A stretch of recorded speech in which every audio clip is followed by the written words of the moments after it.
From Washington, this is VOA News. Coming up, the UN says North Korea is committing crimes against humanity. Pakistan peace talks break down. Hello, everyone. I'm Steve Norman. A UN report condemns North Korea for systematic rights violations amounting to crimes against humanity. They include summary executions, rape, torture, forced abortions, and enslavement. The story now from VOA's Daniel Scharf. The UN report says religious minorities and political dissidents suffer the most, with up to 120,000 living in town-sized prison camps. It declares the leadership in North Korea guilty of crimes against humanity and urges prosecution at the International Criminal Court. Lee Jong-hoon is South Korea's ambassador for human rights.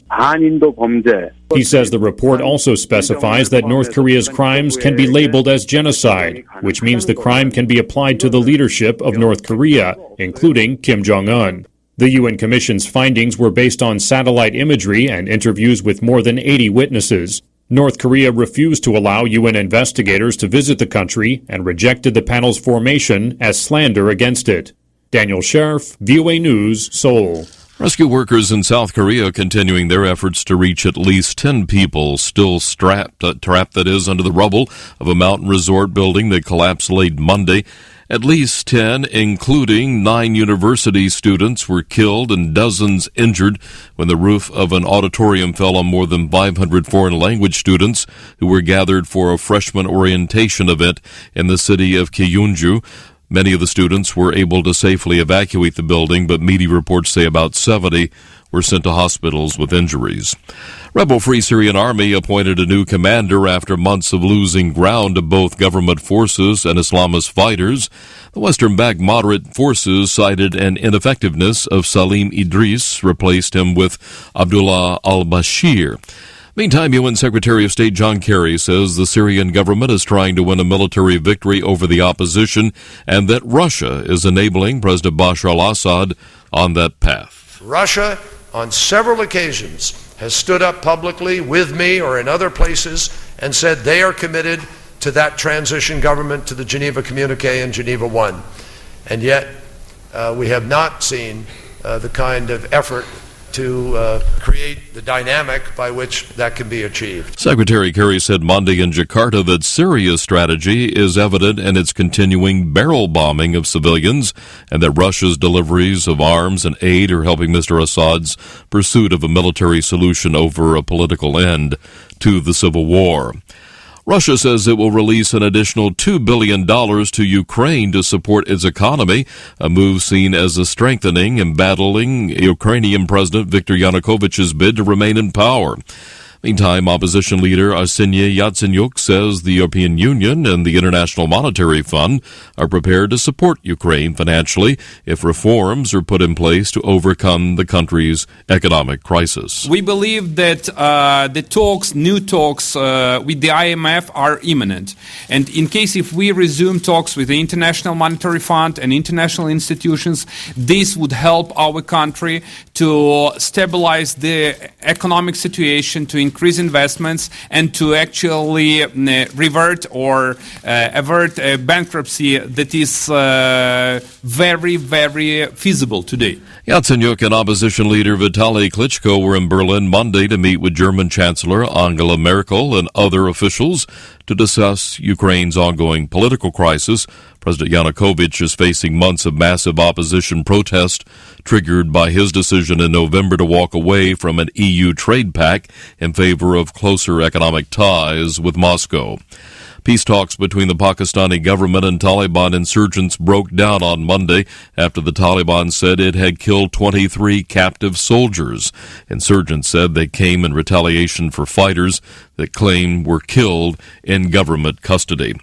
And the co-pilot of an Ethiopian Airlines flight headed for Rome from Addis Ababa hijacked the plane on Monday, landing it safely in Geneva, where he was taken into custody. Authorities say the 31-year-old co-pilot took control of the Boeing 767 by locking the cockpit door after the pilot left for a bathroom break. Get more news at voanews.com. Bring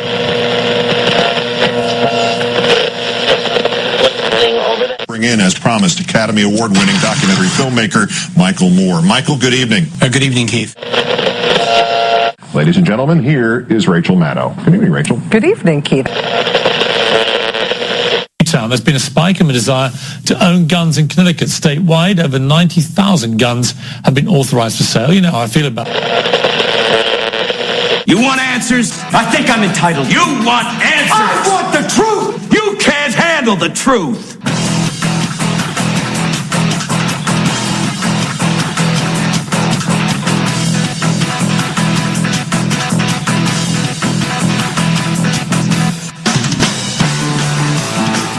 Oh, yeah, it is Monday, February 17th, 2014. Spring is coming, we hope, as we all dig out. But you're listening to the Midnight Patriot radio show and podcast. You can join us live here, right here at patriotfb.com every Monday through Friday from 9 p.m. till 12 a.m. Central Standard Time, and also on the web 24/7 at patriotfb.com.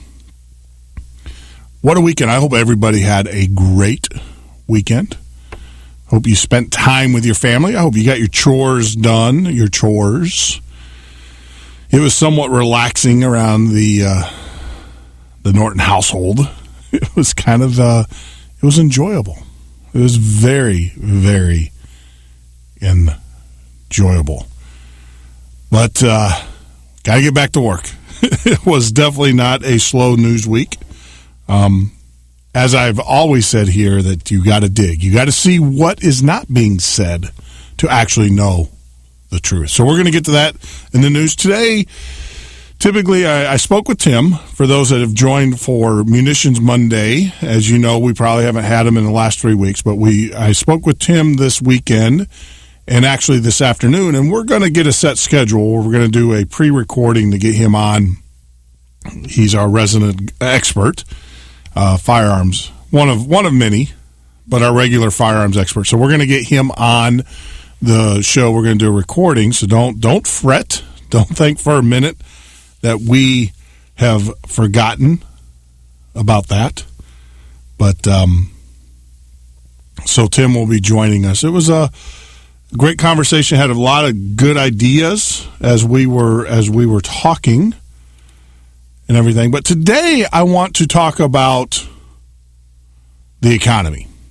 Now, so, obviously we're going to have many different conversations. And if you'd like to join in the conversation, give us a call at 1-800-580-4870. That's 1-800-580-4870, or join us at patriotfb.com.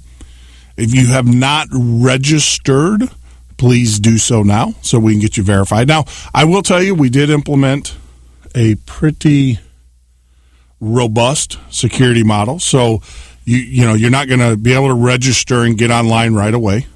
We do some checking. Now, it's not the same NSA checking or anything like that. What we want to do is, to protect our site, because patriotfb.com, unlike other social media sites, is our site. It belongs to us, the Patriot Movement. Now, I am the de facto webmaster and controller of the site, but we created this site. We put in a significant investment. It's not a business. This is not how we pay our bills and stuff. It's, this site is contributed 100% through donations and contributions. And I'd like to actually give a shout out to Dan. I just want to let you know the router did arrive. Sandy didn't want to bug me while I was in the office and tell me that was there, because she knew right away, like a little kid, I would have got distracted and would have wanted to play it. So yes, the router did arrive today, later this afternoon, and thank you very much. And that's what this Patriot FB is all about. We have members who have different skills, who are bringing together, either broadcast skills or computer skills or security skills and firearm skills and prepping skills. And that's what it's a community. It's just not a place where you put funny pictures of cats hanging and say, hang in there, buddy, and everything. That's not what that's not what it's about. And, everybody contributes. It is is our form of our own little community for the Patriot movement. And I know that we have a lot of new listeners who are joining us for the first time from the other social media sites, because we sent out a mass email or a mass invite. So we know. But get on over to Patriot FB. Like I said, when you register, make sure you verify your email. If you don't get a verification email from us, shoot me an email personally at jeff@themidnightpatriot.com. That is Jeff, Jeff, at themidnightpatriot.com. I will respond to you. We'll get you into the system. But it's a two-step. You have to be verified. So we got to make sure that you're not a spammer. That's the first thing. The second thing is then we will run you through our security check. Don't worry. No full body scanners here or anything like that. It's just simple industry stuff to make sure that you are who you say you are, that you're coming from a location in the United States and not some proxy server and you're some Chinese and we get a lot of that. I'll tell you. I mean, today we had over 500 registrations today alone. That's about normal for us. And out of that, legitimately, there was only about 8. So we have 8 new members at patriotfb.com. And if for whatever reason you feel that you've been blocked or whatever, once again, shoot me an email, jeff@themidnightpatriot.com. That's jeff@themidnightpatriot.com. My email is actually on the landing page. I will return and we'll get it resolved. We'll get you in. You got to understand, it's all about protecting us fellow patriots. We want to make sure that the people that are coming in to the site, to the community, to our community, are the people that we want in our community. Now, once in, I will tell you this: hey, we have no more. You don't have to worry about being censored. You don't have to worry about your content being blocked once you get in. We welcome all levels of discussion as long as they're relevant to the conversation and patriotism and everything. So don't worry about it. Once you get in, it'll take you a few minutes to get in, but we'll get you in and welcome aboard. So with that, we got a caller. So, as you guys know that listen, callers take precedent because this is all about the conversation. Good evening, caller. Can you state your name and where are you calling from? Hey, Jeff. It's Matt from Lodi, California. Hey, Matt from Lodi. How are you? Did you have a good weekend, my friend? Well, I spent most of the weekend hooked up to my electroshock box for my back and dangling upside down and trying to doctor myself. But I'm doing much better now. Good for you. I'm sorry to hear that. I have a knee problem. I've had scope one knee, surgery on one knee, a minor surgery, just some scoping, and my other knee's giving me fits as well. So I understand how, I can't imagine if your back is in pain. It ain't so bad, At least I'm up and I'm mobile and I'm working and I'm making a living. So doing what you got to do. So, yep. Well, thanks for calling. So, how are you? Other than your back. Well, you said you wanted to talk about the economy, conspiracy economy. Well, I don't know what to call it anymore. It's pseudo. So, when I took economics, macroeconomics and stuff, I actually studied Dr. Corcoran was his name, Dr. Corcoran, and he was a well-known economist at the time. And, one of the things that he drilled into my head is that the economy is science. It is actual science. It needs to be over in the science department. But after looking at what I'm seeing now, I bet you we could probably have a very volatile debate to the aspects of the economy now and being a science. Now, the outcomes are probably scientific in nature. You do X, you're probably going to get Y.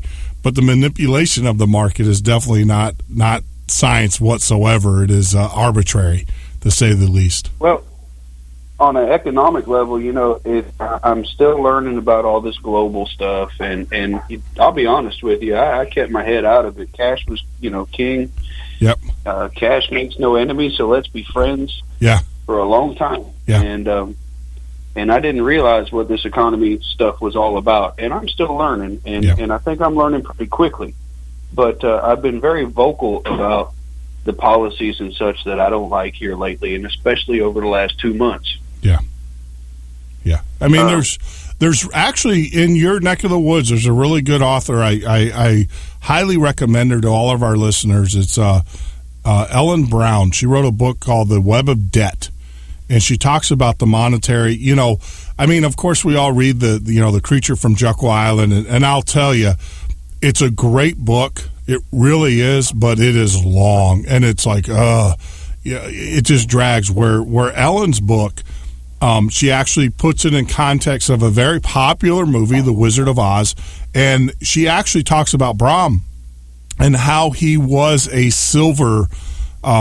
He was a huge proponent for silver, and the whole story of The Wizard of Oz, believe it or not, is an economic story about the time and the fight with the Federal Reserve and the silver markets and an industry and the farmer and then the people and the whole and I remember when I was younger hearing The Wizard of Oz, if you play the dark side of the moon to it will go. I haven't done that yet, but as I was reading Bloom's book, the original version, not the one that that we see on TV, but when you read it and everything, oh yeah, I mean it's definitely tied. And one of the main things is that they changed for TV or for the movies that you don't know is that the slippers were not actually ruby slippers; they were actually silver slippers, and they changed them because the powers that be wanted to.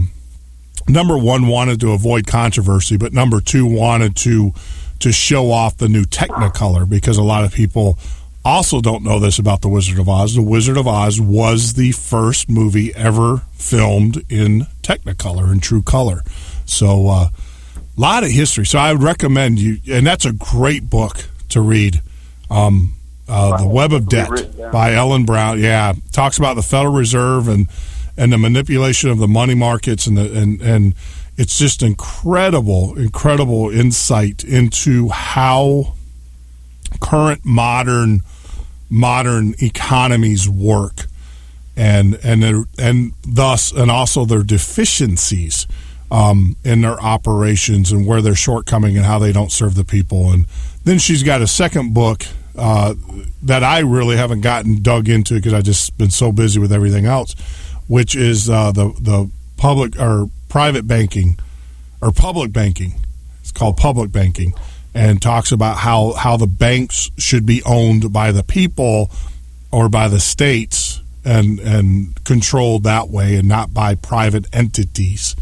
So a lot of some good reading there for all of our listeners. If you haven't had a chance to read her books, I recommend that you get out there and you read them. And then we'll get Ellen. She does a lot of lecturing all throughout the world. Last time I talked to her, she was in Edinburgh, and it's just our we haven't been able to coordinate, but we'll get her back on the air, or we'll get her on JJ's show, because he's more geared now towards interviews and such, where this show is more geared to you and I, people, us talking about the issues and not necessarily bringing in the experts, because I feel we're all experts when it comes to the economy. We all have to balance our checkbooks at the end of the day. So. Oh, well, here's the funny part, and here's the part that I think you're really going to like, and this is where it's really starting to hit home for me on a very personal level. Mm-hmm. I made some jokes with a former colleague of mine, a friend of mine. I'll call him by his nickname, Red 9. Mm-hmm. We worked together as mechanics for a while. Mm-hmm. Well, I made some jokes, and he said, "You better be careful. You're going to get audited." And I just, quaintly and politely joked back, "Oh, wait till they find out I still overpaid those people, those turkeys up there, and just got the letter and blah blah blah blah blah." Yeah. Well, that was a month ago. Yep. Friday, I got a letter from the IRS. I am not kidding you. I have it right here in front of me. You're getting audited. Not necessarily, but they're questioning my tax return for approximately $3,000 that my household supposedly earned that I did not claim. Yes. And where do you think they got that interest? And where do you think they got that number? I have no idea. The only thing I can think of is this is that stupid wealth distribution on a very small scale individual level. Because I have always filed my taxes legally. I've never hid a damn thing. I have filed trips that I have won and never taken. I have claimed those as income to where I had to claim more income than I actually made on certain years. Do you do anything on eBay? No, sir. Have you ever had a garage sale? No, sir. I'm a mechanic. I keep all my parts. Okay. I'm just trying to think, because these are some of the things that they're starting to do now, and a lot of people don't with the new investigators. They're saying my wife collected $3,000 in extended Obama unemployment benefits. Oh. That she never collected and never received. She never received these unemployment benefits from the state of South Carolina. Never, ever. Okay. I can attest to that. All right, so that was a very hard year. Yep. What you need to do then, all right, so what you need to do you belong to a Equifax or any kind of credit monitoring service?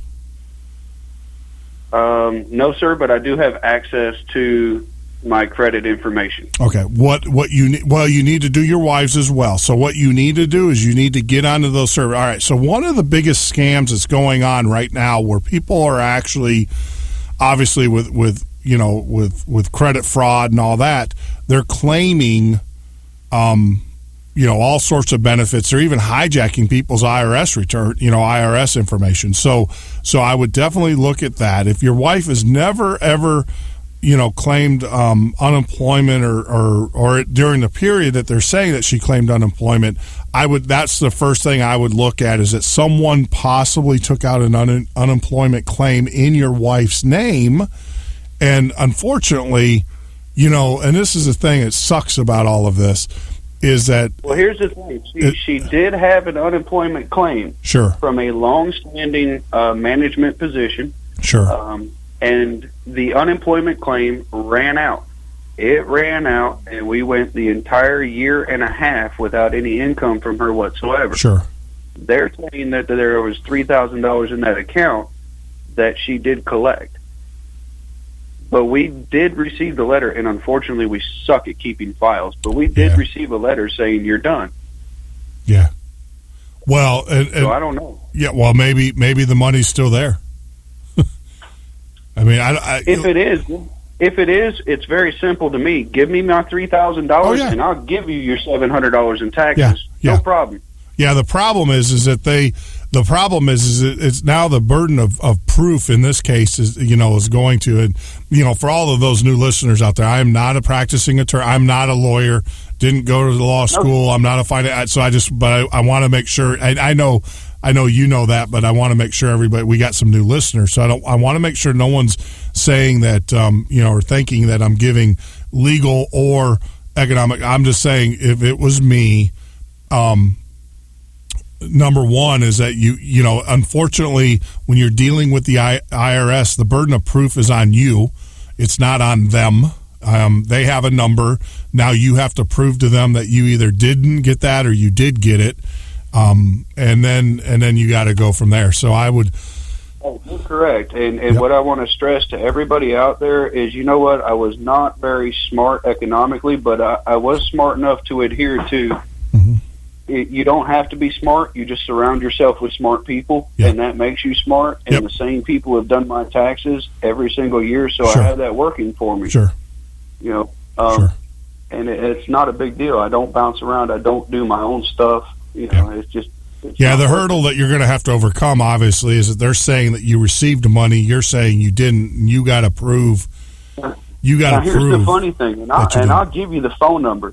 They say this is not a bill, and then at the very end of it, it says, "How do you want to pay this? Visa, MasterCard, cash, check?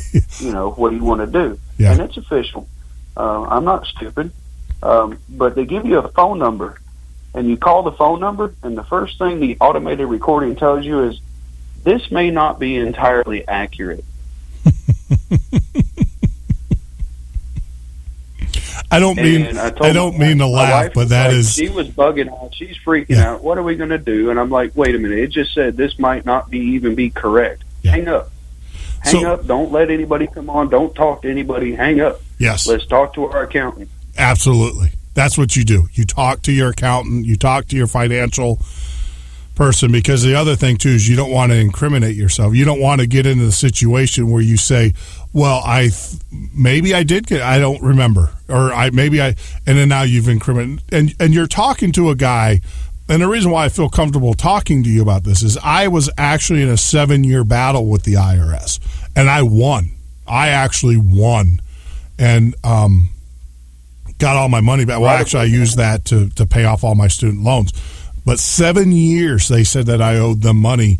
That kind of the same situation, that I didn't claim income that I actually had, and so we fought, and finally, and obviously, they came to me years after the fact, not a year, 2 years, or they came 3 or 4 years.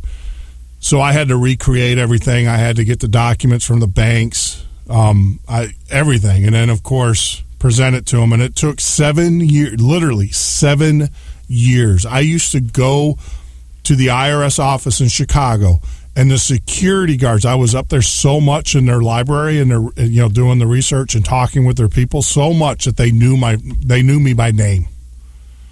They knew me by name, and I won. I won the case, and had everything discharged, and got my money back. More importantly, and now, like I said, here's the real kicker on the situation.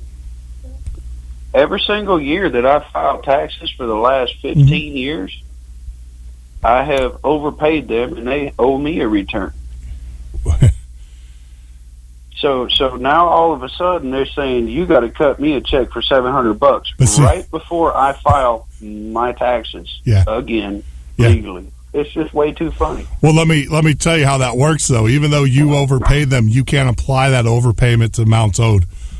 I know that firsthand too, because that's what I tried to do. I said, well, good, I don't have to pay taxes this year. And they said, oh no, this is an overpayment, and you're going to get your money back. I said, well, why don't you just keep it and apply it? Or better yet, and that's where I said, look, better yet, why don't you just, I'll use it to pay off my student loans. And that's exactly what we did, is that we paid off, I paid off all my student loans with it. But, they don't, if you overpay, you overpay. It's a gift. And they say, thank you very much. And actually, you have up to 3 years. Now, the statute might have changed, but you have up to 3 years to get that money back. After 3 years, you've lost it. They have up to 7 years to come back and audit you. And yes, so to be honest with you, I wouldn't overpay. Why are you giving them that money? I kind of think that's what's coming. If I dispute this, they're going to go back 7 years and audit me. And they're not going to find anything. I've always been honest, but I think they're going to inconvenience me. Well, the question, now you also got to understand this, is that they're sitting there in the back of their mind going, why did you overpay?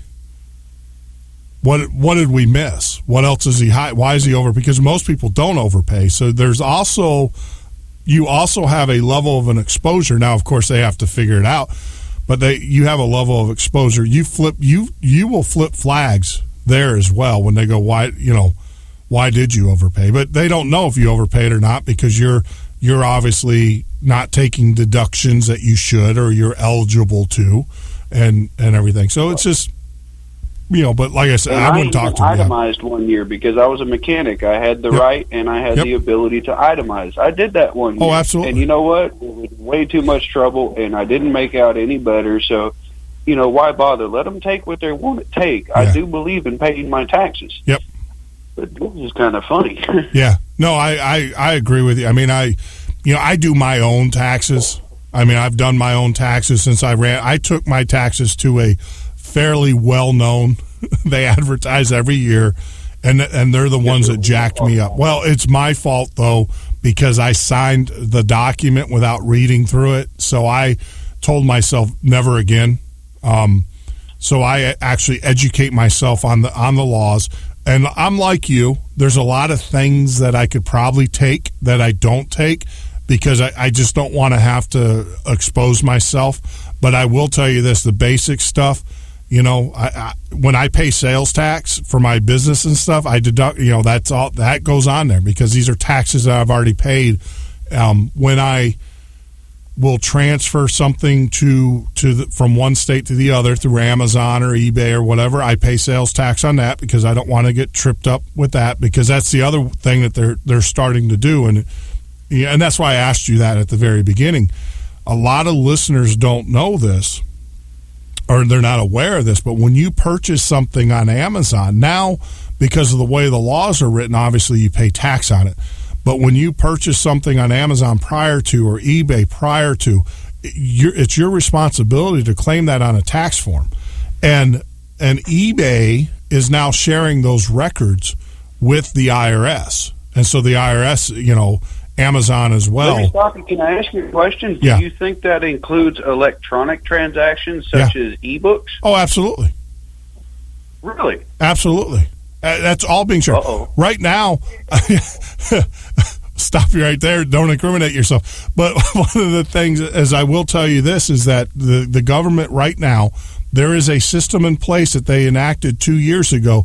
Every one of your credit card and debit card transactions, they said this is all to protect your financial, you know, information and stuff. Every one of your credit card and every one of your debit card transactions are now being shared with the federal government. So if they see you purchasing XYZ software and you didn't pay tax on it, but they know that you purchased that software, or they know that you purchased this product and you didn't pay sales tax on it, or you didn't claim it in your tax returns, you know, it's not buried in there. Like, you know, I have standard deductions obvious for software, so they don't know if it's software X, software Y, or software Z. I just, you know, obviously just do a line, you know, for software. So, but they know that the government has access to every one of your credit card and every one of your debit card transactions. That's why I sit around and, you know, they talk about the metadata. What they're not talking about, or what no one's bringing up, you know, with the NSA spying, is the fact that they are collecting your debit and credit card transactions anyways. That law was enacted 2 years ago when they just started doing it. You know, they are actually implementing the system. So you tell me that information is not being shared with the IRS? You know darn well it is. Yeah, like I said, I just find it very, very odd, you know, and even on the Facebook front, you know, I love to repost stuff on Facebook. It tends to piss people off, so I do it, you know, and it's usually always political stuff, and it goes right through. I posted one thing tonight talking about, you know, the voter ID laws, and it struck me as odd that it came from, where I reposted it from was the Australian Tea Party. Now, it struck me odd is, why does Australia have a tea party? But then when I tried to post my situation about the IRS with a picture of the official envelope without my name and address, it wouldn't let it through. Yeah. Yeah. No, and I will answer your deal with we have a ton of expats who live in Australia. I know there's a huge Tea Party movement in Australia. A lot of the beliefs, a lot of the beliefs in the conservative movement and the right to liberty and libertarianism and all that there's a huge movement. So don't be, I guess, nervous when you see, you know, because Tea Party, even though, you know, the Boston Tea Party obviously is an American, but it actually represents a lot of things across the world. It's kind of like the Egyptian Spring and, you know, whatever. It's a freedom movement amongst people in general.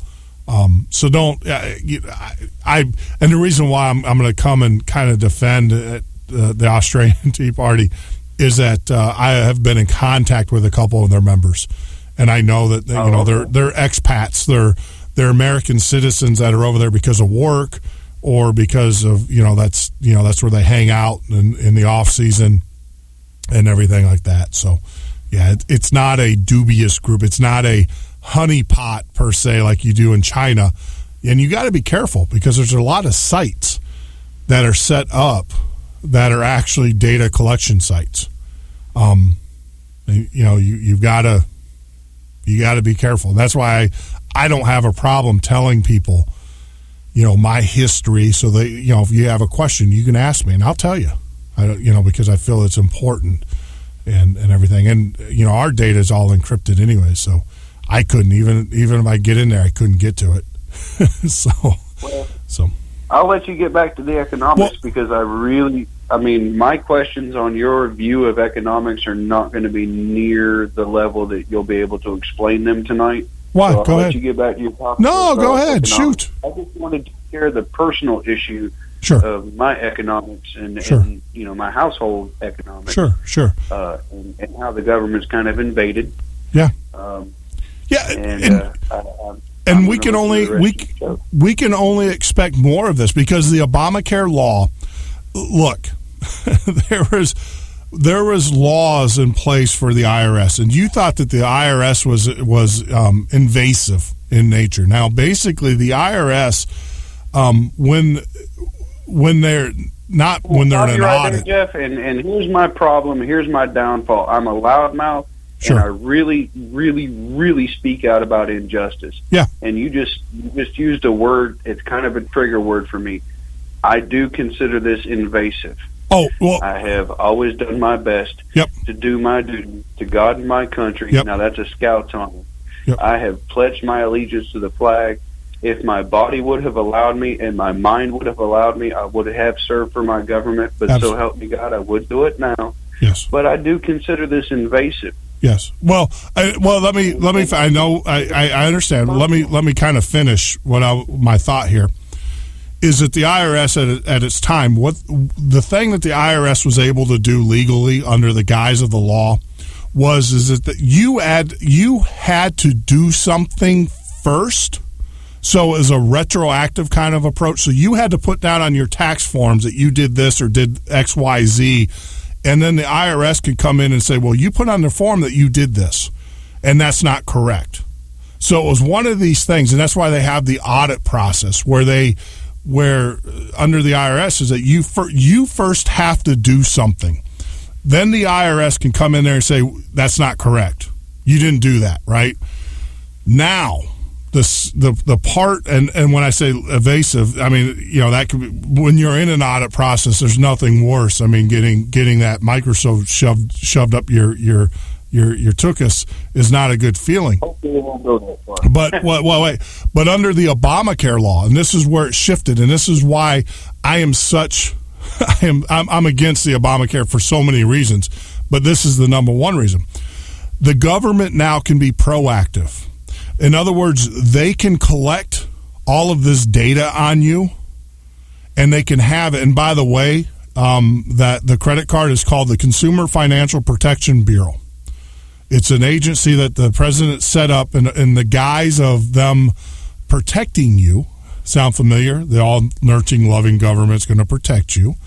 But now they can collect your credit card information. So, and this information shared. It's in a government database, so it can be shared at any time with the proper subpoenas or warrants. And we now know that, with the FISA courts, that these warrants can be gathered without your knowledge or anybody's knowledge except who they want. So now with Obamacare has allowed the government to, because of the way it's written, and the regulations, the 11 million pages of regulations or whatever, 11 million words of regulations, they can proactively set up what we call in the computer business, a honeypot. In other words, they can gather all your information, and what they do is they already have the information that they want, and they wait for you to submit your tax return. And the minute you submit your tax return, they go, doesn't match, we can flag them. And that's why they have the 11,000 new agents. That's why they have, the law enforcement capabilities with the shotguns. And that's what I'm saying is that if you thought the IRS was bad, you ain't seen nothing yet.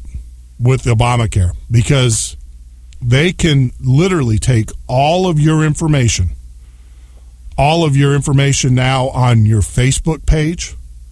So if you say you take a trip with your family and you post, hey, we're in Aruba, right? They scan that and they go, well, wait a minute. If you make $32,000 a year and your mortgage is $1,000 and your kids are blah, blah, blah, blah, where did you get the money to go to Aruba? You know, that's the type of invasiveness now that we are facing, where before they didn't care. That's exactly what they had done to my household. Yes. Now, as a mechanic, I made an average of $36,000 to $38,000 a year. Yeah. My wife made an additional $10,000 to $12,000 a year in a management position, mind you. And then she lost her job. Mm-hmm. We went to an average of $40,000 a year. Mm-hmm. We moved to California. Mm-hmm. She still had her benefits. We had $42,000 a year. Yep. Mind you, in California, $42,000 a year is like $20,000. Yeah, I know. Then all of a sudden, the next year, her benefits were cut off, and we went from 42 to 36. Mm-hmm. Because even though I'm into a business, I take a paycheck and I live on my means. Yeah. I don't dip into the cash drawer. I don't dip into the bank account. I draw a check. I pay taxes from the business. I pay my own income tax. Yep. That's the correct way to do it. Yes. So all of a sudden we had that drop, and that drop with me not claiming any unemployment income is what set up the red flag. Yep. It tripped it. Yep. Without a doubt. Without a doubt. And that's exactly what they're, you know, and that's what about that's the unintended, I don't want to say consequence, but that is, you know, with the Obamacare, we have given up. And a lot of people are like, well, I don't have Obamacare, so I don't have to worry. No, you don't understand. The law is the law. If you claim it or if you don't claim it, they still are going to employ the same methodologies. That's why under this administration, even though the economy's so bad, they're setting records on the amount of taxes that they're collecting, and a lot of people, you know, will denote. Like I said, I listened to my old economics professor, and he's sitting there, you know, cause and effect kind of thing. Well, we're collecting more taxes because more people are making money, or there's, you know, whatever. No, what it is they're collecting more taxes because they've employed these systems that are tripping up Americans. What these people don't understand is we went 18 months without a secondary income in a 4-member family in California. Yep. That's harsh. Yeah, I know. That's poverty, my friend. Well, I know. That's a step below living under a bridge. Yep. Now, if these, I know you. I hope we don't have little kids listening anymore. But if these dipshits would just understand one thing, and I don't get why it's not something basic and something simple. Yeah, I dropped down to $36,000 for that year, and I didn't pay in as much taxes, and they still owed me money. Okay, you need to redistribute stuff, and you need to make other people feel fair, and that's okay with me. But damn it, if they would just hold on a minute, our annual income this year, because of my wife's persistence and because of us getting our household in order, is going to go up to $50,000 a year. Yeah. Well, and so they'll get their damn money. Yeah. We're gonna pay our taxes. Yeah. Oh, and I just don't understand why they're just. I feel like a nose. I feel like someone's picking on me. Well, no, and that's. I mean, we're all getting that way. I mean, you know, I haven't gotten a letter yet because I haven't finished off all my paperwork, and it's just. You know, I welcome the audit. I don't have a problem with it one bit because I'm like you. I put everything in, and if all cases I'll err. If it's questionable or marginal, I leave it off. The only things that I claim on my taxes are the stuff that are hard numbers that are like, yes, I know my rents for my businesses were XYZ. I know my machinery costs were XYZ. I don't even do depreciations over. I just take the cost of the machine. I'm like you. I subscribe to the cash is king approach. So I don't have long-term leases. I don't have long-term, everything that I have I own. I paid cash for or did short-term credit on it and, got the machinery paid off. I mean, that's how I did it. And that's why I'm even though I'm in a pickle on one of my businesses financially, we'll get that paid off by June or July of this year. 100%. I'm talking about everything. And be free and clear of it. And it's not because I'm a financial genius. It's just that I understand how money works. And I also understand that when you owe somebody, you're a slave to that person until you pay them back. And that's just the way I view life in general. But, this IRS, there's going to be a lot of individuals who are going to get the letters that you're getting or that you got. And it's because, like I said, they went from this reaction approach of auditing where they wait until you file and then they reconcile against what other people filed against you. Now what they're doing is they're collecting all the data and they're waiting for you to file so they can say, oh, nope, he's wrong. This is, he made so many sales at eBay. He bought so many things from Amazon, whatever. It's just crazy. It's just, and that's, they've set this system up that way, and that's what Obamacare. That is some of the unintended stuff. Everybody wanted to know, how do you go from 70,000 words law? It's a 77,000 word law to 11 million in regulations. 11 million words in regulation. Well, that's how. There's so many other things inside that law that allow the government to now come into your home. I mean, we're talking everything. And then, and this is the other thing I want to stress to people. You need to Google this, but it's called the Consumer Financial Protection Bureau. The Consumer Financial Protection Bureau. It was enacted, and what it does is it allows them, it's called the CFPB, it allows them to monitor every credit card and debit card transaction. Every one. Everybody's talking about this metadata on phones. I don't know. I'm a little upset about the CFPB. The fact that they can look at every transaction, every debit card transaction, every credit card transaction, every ATM withdrawal, everything.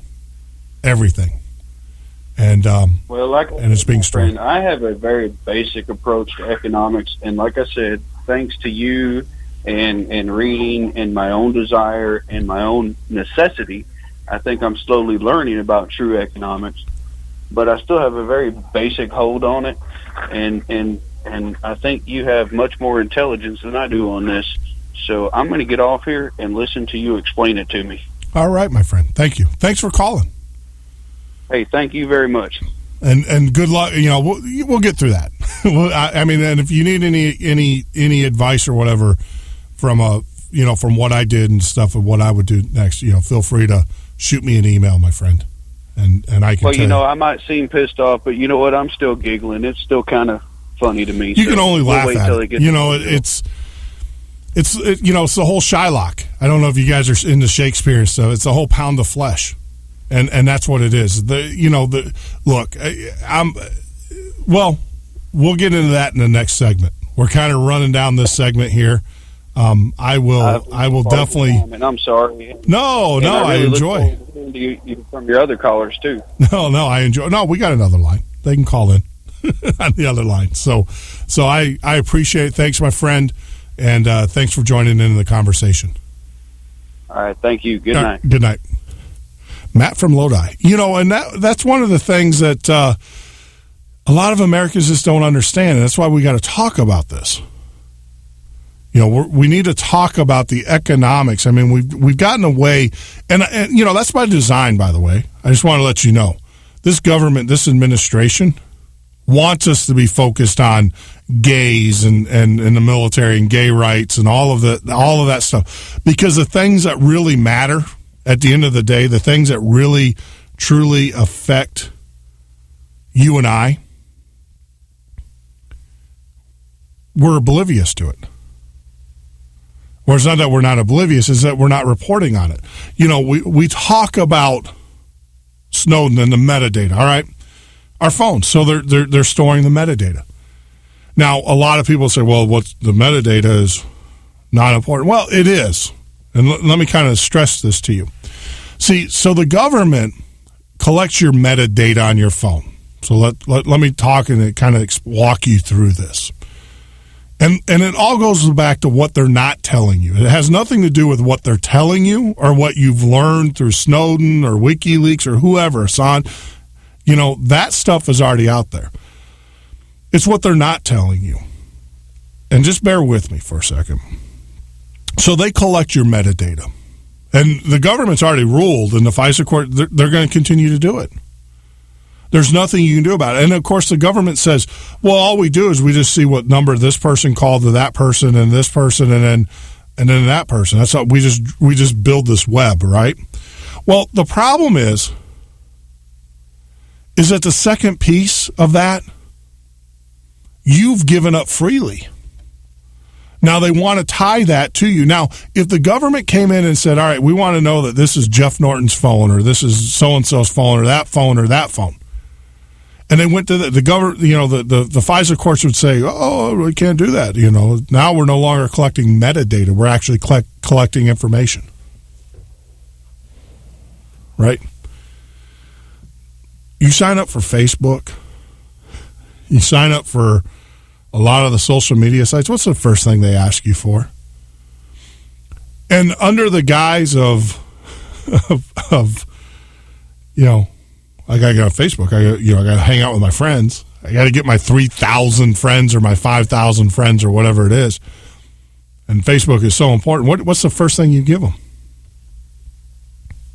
Your cell phone. You ever sign up for Facebook and not give them your cell phone? They bug the crap out of you. You gave that to them freely. The information within Facebook is freely given. You have given that up. You have handed it to them. And so now they can take their metadata and cross-reference it with your Facebook data that you've given up freely. You don't have a right to privacy when you give that up. You can think you do, but you don't. You can't plead the fifth and then go out onto the street corner and talk about the crime or whatever. You know, you just can't do that. You can't go in the legal system and say, you know, I'm protecting my privacy, but then turn around and write an autobiography. You can't do it.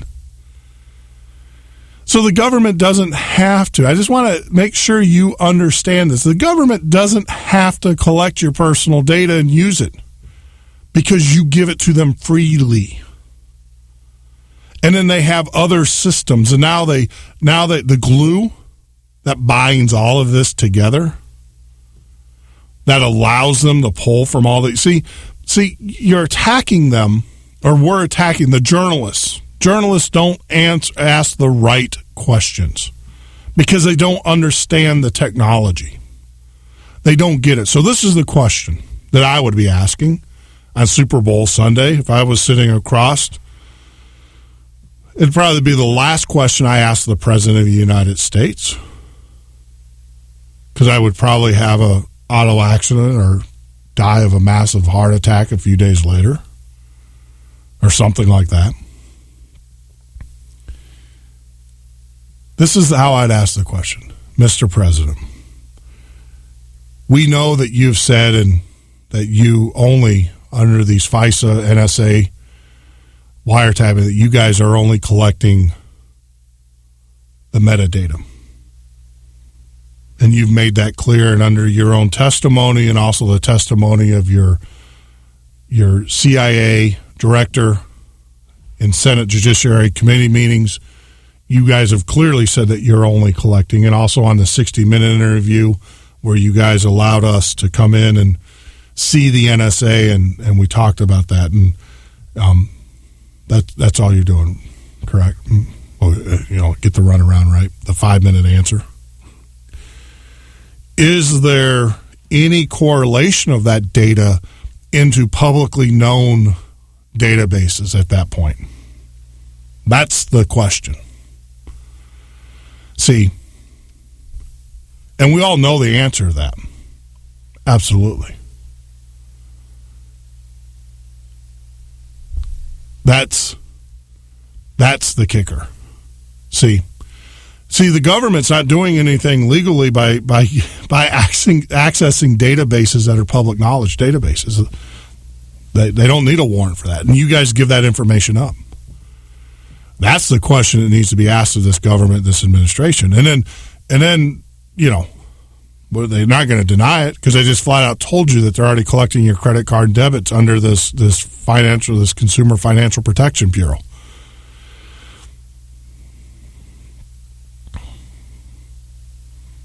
So, there's no news there. Now, if you are an avid listener of the show, I explained to you how do you circumvent those systems. Do what all good, private experts are telling you. Get burner cell phones. Don't give out your cell phone information.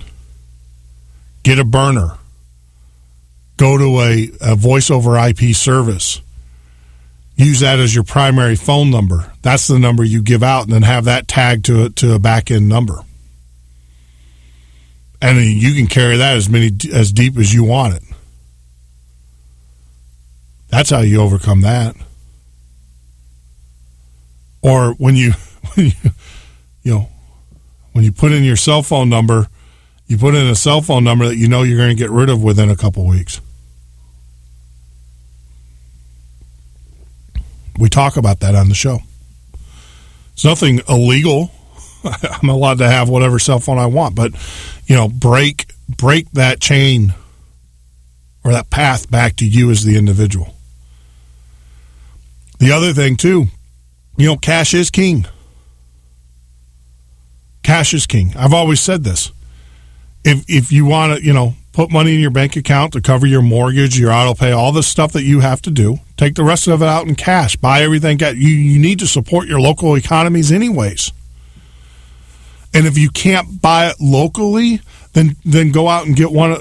Go out and get yourself a burner credit card, debit card. Go to the bank or to the gas station, and then put the money on that, and then make your transaction off that. And that's just common sense. Why would you want to give the internet your personal credit card or debit card? We're hearing of all of the Target, Macy's, all of the credit card hacks that are going on. So why would you give the criminals direct access to your bank account? Those are just some of the tips. Now, if you are in, Matt had a great point. If you get one of these letters, and I'm sure that a lot of us are going to get them this year, the last thing you do is you call that number. At that point, you need to, a good friend of mine who's an attorney said, when are you under police investigation? At what point? And I was like, what do you mean? And he's an attorney. And he said, you need to learn to say, ain't going to talk to you. Don't talk to police. If a police officer is standing in your proximity and he's talking to you, you're under investigation. He's talking to you for a reason. He's got other things he needs to be doing. He's doing it for a reason. Same thing with the IRS or any other government agency. Don't call them. Because by calling them, you are giving up. If you read the documents, by calling them, you are giving up some of your rights. Don't do it. Do it in writing. They wrote you, write them back. Just make sure you get certified mail. You are listening to PatriotFB.com. From Washington, this is VOA News. Death toll in attack on northeast Nigerian village rises. More illegal South African miners emerge from an abandoned mine. I'm Victor Beatty, reporting from Washington. In Nigeria, the death toll has risen to 106 from an attack late Saturday on a Nigerian village by suspected Islamist militants. Witnesses say gunmen dressed as soldiers attacked the village of Izgi late Saturday in Borno State, setting fire to residents' homes and shooting people who tried to flee. Initial reports said most of the victims were Christian, but local residents now say the village is predominantly Muslim and most casualties are believed to be Muslim as well. Egyptian police say a suicide bomber was likely behind a deadly blast on a tourist bus that killed 3 South Koreans Sunday and their Egyptian driver. Hisham Zazu is Egypt's tourism minister. We're doing as a government our maximum. And we are all here. This is the governor of South Sinai and myself. And we are going to revise even anything that need to be revised from a security perspective. Officials say the bomber boarded the bus, detonating explosives as it waited near Taba crossing on Egypt's border with Israel. Officials say some of the tourists had disembarked when the bomber got on board. The bus carried more than 30 South Korean tourists at the time of the attack. The co-pilot of an Ethiopian Airlines flight headed for Rome hijacked the plane Monday, landing safely in Geneva, where he was taken into custody. Authorities say the unnamed pilot in his 30s took control of the Boeing 767, locking the cockpit door after the pilot left for a bathroom break. So as officials say once the plane landed in Geneva, the co-pilot climbed out of the cockpit on a rope and turned himself over to authorities, saying he was the pirate and was seeking asylum because he feared persecution at home.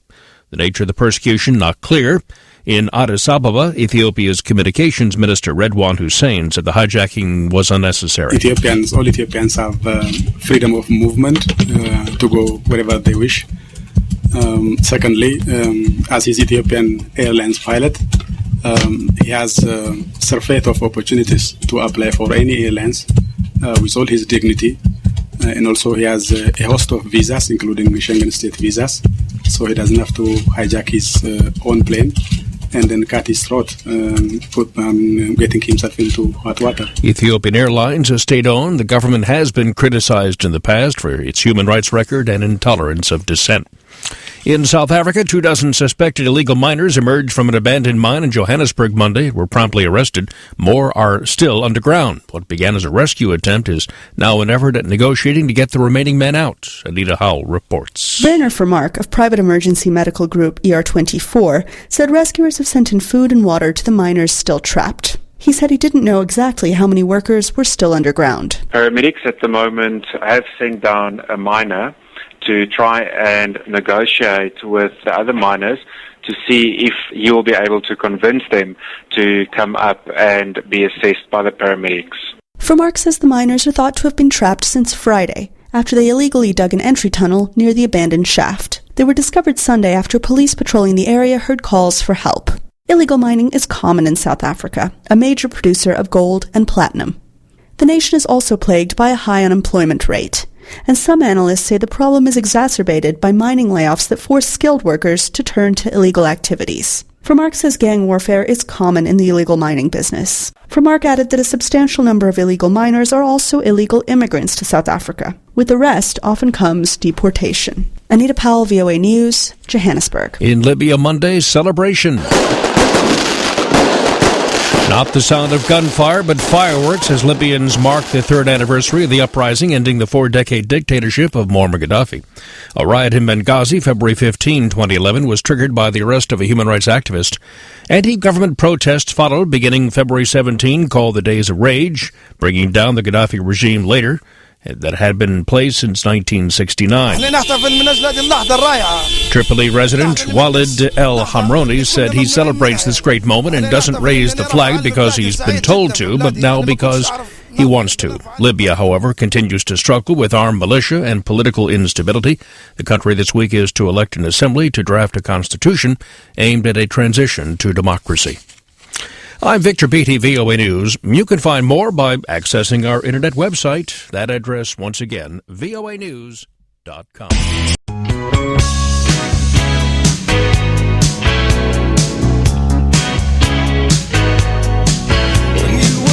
Just a young girl and still in school. How come you never learned the golden rule? Don't talk to strange men, don't be a fool. I'm hearing stories, I don't think that's cool.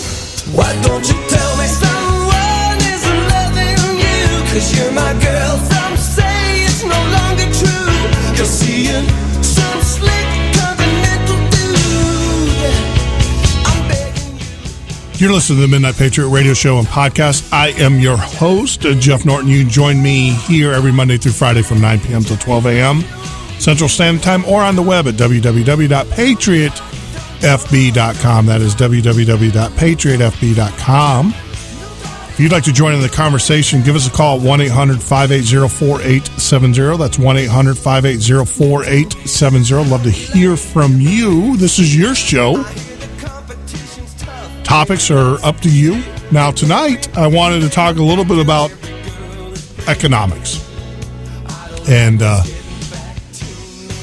we had a great call with Matt from Lodi, talking about a situation that I feel that most of us are probably going to face here in the next coming months. I don't think it's going to be so... I think it's going to be more not so unique. had to put the words together there. So unique. So, Don't Talk to Strangers by Rick Springfield. That's so appropriate. You know what's really crazy about this system is it makes me nervous because I don't pick. It's an automated system, so it picks the songs out of a pool of songs. And Don't Talk to Strangers is so appropriate. Don't talk to the government. Get out the patriotfb.com, go into the legal section in the videos, and you'll see a great video from a law professor talking about how you don't want to talk to police. And that goes to any government official. The more and more, there was a point in which I used to believe in my naivety that, for the most part, most of the government officials have, they're like you and I. They're like you and I. But I'm finding out as the economy becomes more and more stagnant, as the job market becomes more and more difficult, and as cost of living increases, it's amazing. You want to see the true character, man. Put money on the table. Comes out every time. It comes out every time. And so I think a lot of people will compromise. Now, granted, there are individuals, not all public sector employees are corrupt and devious, but is that a gamble you want to take? Because you say the one wrong thing to a person, that they have control. Under the current administration, the rules of law, for the most part, have been circumvented under the Patriot Act and under the the FISA review boards, and under the NAAD or whatever, all that stuff has been, what you think you have a right to. And we swear to the Constitution, but in our shows in the past, we've showed you under the 14th Amendment, subject thereof. And we also showed you we talked about last Friday, the maritime flag. And now how you're actually walking into the maritime, the corporation of the United States. And you're subject thereof as well. We talked about that. And I know a lot of you are out there going, oh, don't be paranoid. But, we got to be paranoid because this government hasn't shown us any different. They haven't shown, we can't trust them. Give me one politician. Name one politician that you trust. One. I know a lot of you are going to say Rand Paul. Rand Paul has had his days too, my friends. He has remember the whole budget? Got him on the mic when he didn't think the microphones were on? The nature of politics lends itself to a presence of deceitfulness just by its nature. Now, I'm not saying there's not good people. I'm not saying that at all, but by nature, if they could sell you down the road to get what they want, they use this moral adjuster. It's not a compass. It's kind of like having a compass and putting a little northern magnet so you can kind of move it the way you want and say, well, look, it's still pointing north. They apply that. My compass is still pointing north. My moral compass is fine.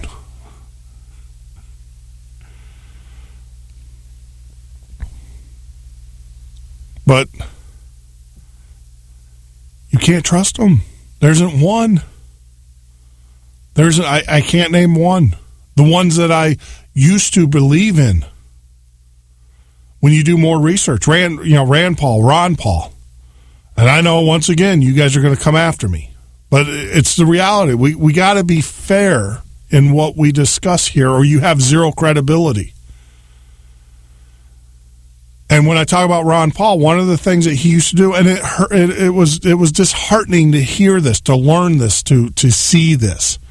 He talks about his legislation, his voting record. Well, Ron Paul was a master of putting his bills in the other bills, his pork barrel project into other bills, and then voting against the bill and saying, "See, I didn't vote for that bill." But he knew that there was enough votes there that they didn't need his vote, and thus the bill would pass, and he would get it. And he was like, "Well, I didn't vote for that subsidy. I didn't vote for that." But he got it. I didn't see him write the check back. He got it. He was a go out there and look it up. It's making sausage. It's not a pretty sight. That's the nature of politics. But the problem is that you and I, we adhere by hopefully we adhere by a different set of rules. I don't know. More and more Americans, I'm finding out, adhere by the same rules that our government does. That's why, lying, cheating, and stealing on your tax forms is a lot of Americans feel it's okay.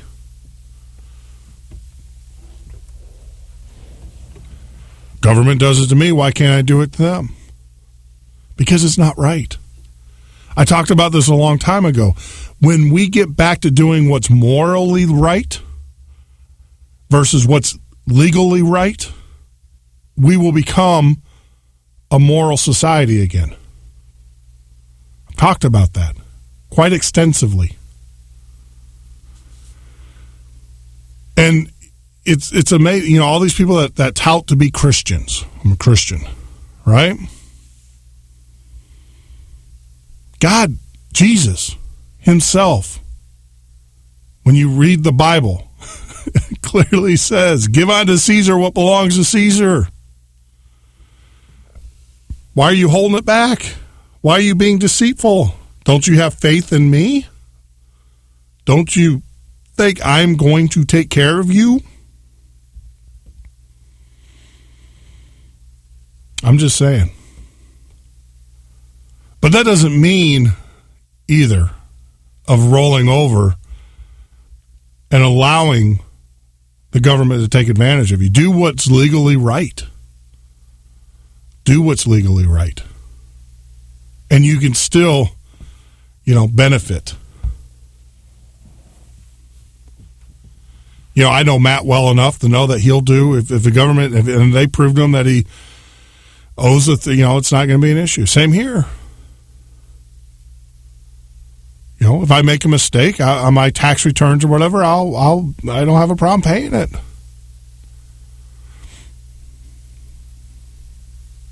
But I'm not going to give them any more.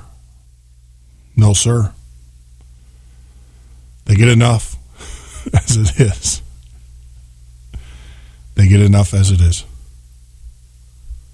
So right before we went off the break, we were talking about the CFPB. And staying, I guess this is staying in topic. It's amazing how the conversation kind of took us this direction. And if you'd like to join in the conversation, give us a call, 1-800-580-4870. It's 1-800-580-4870. I'm going to give you a little bit of background. Consumer Financial Protection Bureau collecting credit card data. Because a lot of you guys don't know this. Now, there's an organization called Judicial Watch, and they file a lot of FOIA requests, Freedom of Information Act requests. And out of the Freedom of Information request,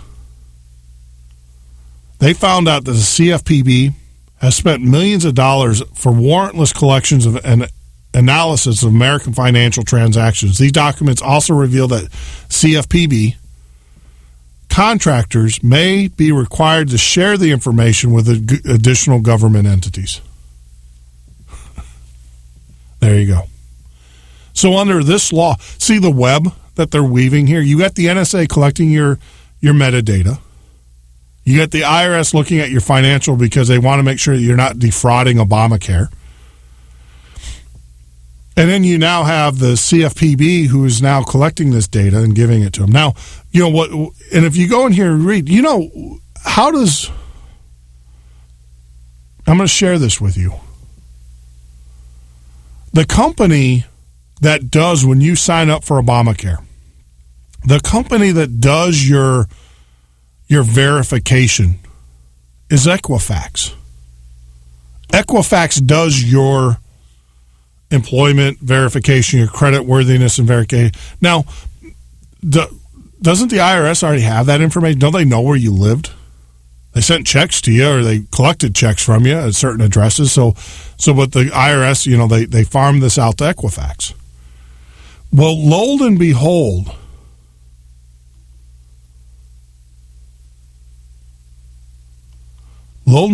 one of the companies that's part of this contract for collecting this information, guess who? It's Equifax.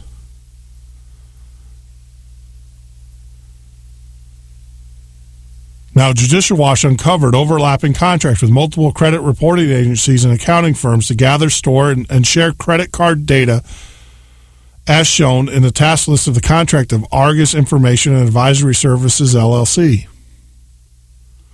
Deloitte Consulting, Argus, Experian, Equifax, and indefinite delivery, indefinite quality. In other words, they can collect whatever they want and for how long they want to collect it. Now, of course, the government's saying, well, we need this data so we can look at consumer protection. What does this have to do with consumer protection? What are they going to do with it anyways? It's not like, call the FBI and tell them your credit card. It's not like they go out and arrest anybody. That's why it's like a $40 billion a year industry. And it is an industry.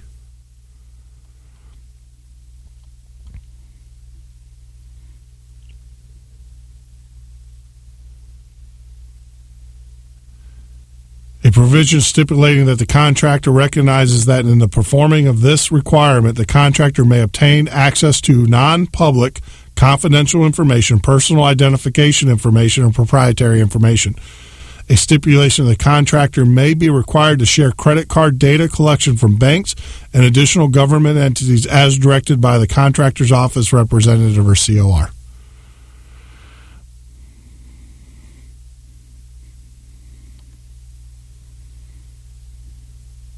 To accomplish this objective, the CFPB describes the scope of the program accordingly. The panel shall include 5 million consumers and joint borrowers, co-signers, and authorized users. The additional panel shall contain 10 years of historical data on a quarterly basis. The initial sample shall be drawn from current records and historical data appended for the same, as well as additional sampling during the interview years.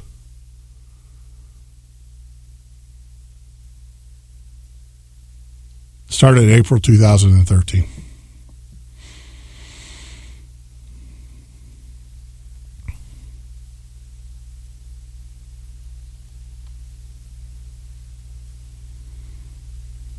The U.S. Chamber of Commerce accused the CFPB of breaking the law by demanding the account level data without the warrant or national security letter.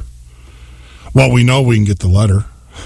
Our government has no problem. So that's a little bit of information for you. You know, as we, like I said, they want you to be fixated on your metadata on your phone.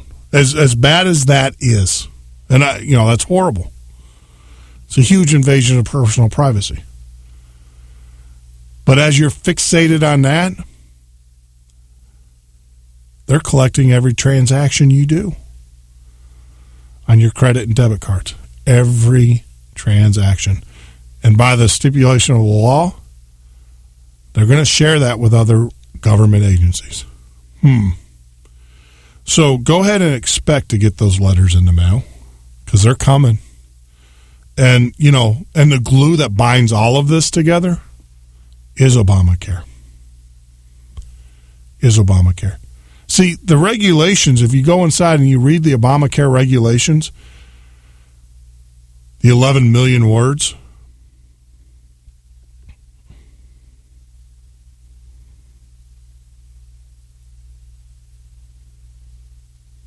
there's, granted, a lot of it has to do with medical treatment, or not medical treatment, but the delivery and payment of. But the majority of the Obamacare regulations is how they're going to enforce it, how they're going to collect their money, how they're going to verify that you are who you say you are, how are they going to verify your financial information. All of that's in Obamacare. And the GOP went along with it. Remember the GOP? That was one of their biggest complaints. Well, how are you going to verify? So what the GOP did is that they went along with the government's proposal to become even more invasive into your lives, into our lives. The good old GOP. Look, they're all culpable. They're all guilty. Every last stinking, rotten one of them.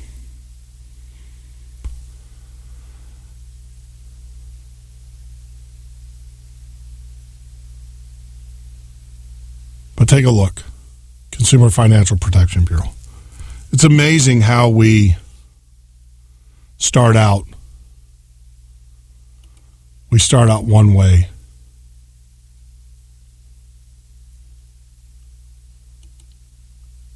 And end up on a whole different tangent. But we'll get back.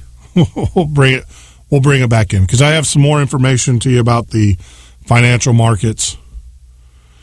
I think some information that you need to be aware of. You've heard me time and time on this show talk about, if you have your money in a bank account, you are a fool. And I don't want to be derogatory. It's not how you get listeners, right? Calling you guys names. But let me kind of explain this to you. Just in the 2 weeks that I've been tracking and trending, a loaf of bread went from, we used to buy a loaf of bread right here in the great state of Wisconsin for about $1 a loaf, $1.29. It's now $2.49.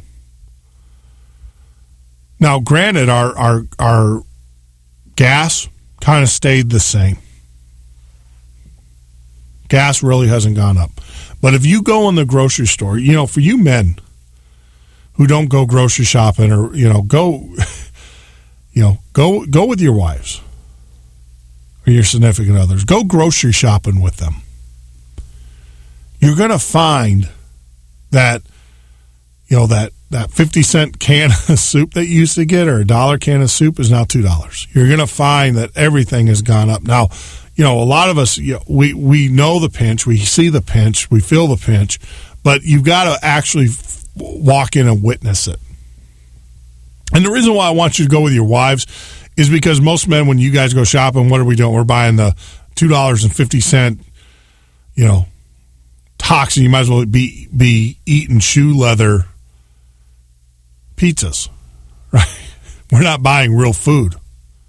And the price of those things are staying low. And the reason why is because, like a good drug dealer that Monsanto and all those companies are, the ADMs, they want to get you hooked. And they want to keep you hooked. Because that's what drug dealers do. So they entice you. The first one's free. Each additional one, will slowly get you. Once you're hooked, by the way, we'll keep the price of food down because the insulin that you're going to have to buy or the cancer treatment that you're going to have to get. Oh, by the way, we own those companies too. We're tied in with them. So we'll make our money on the back end.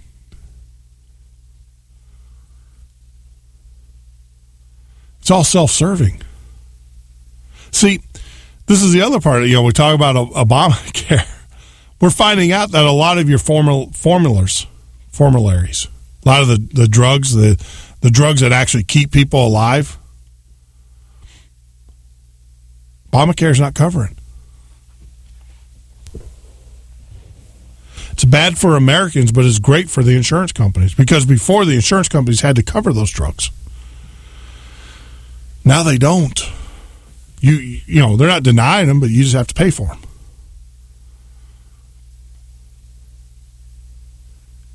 God forbid you become one of the 54% of the American population that the CDC is claiming is going to come down with cancer. As they did their report this last month or this last week. And you need that treatment that's going to keep you alive for a little bit longer, but you're not going to get it. But that's good because the insurance company is bad for you and your family. But that's why I say go with your wives. Go buy real food. I know how I am. Go buy real food, and you're going to see the true cost. And you're going to know that we are actually in dire straits.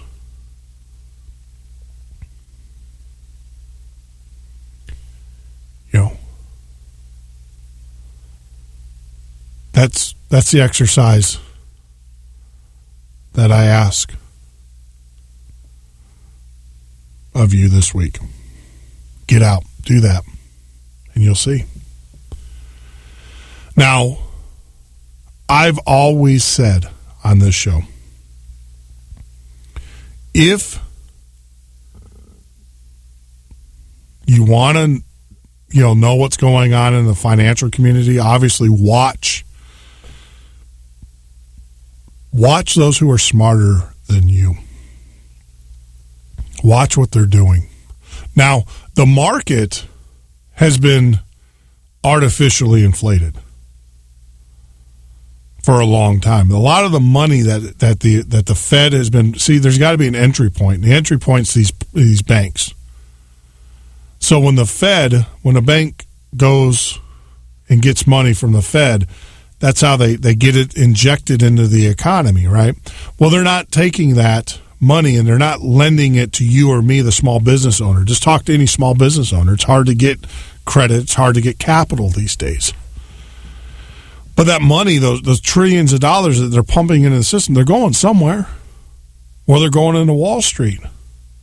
See, and that's why a lot of these bankers, you listen to these bankers or you hear about these bankers committing suicide. We had, I think, number 6 or 7 this week.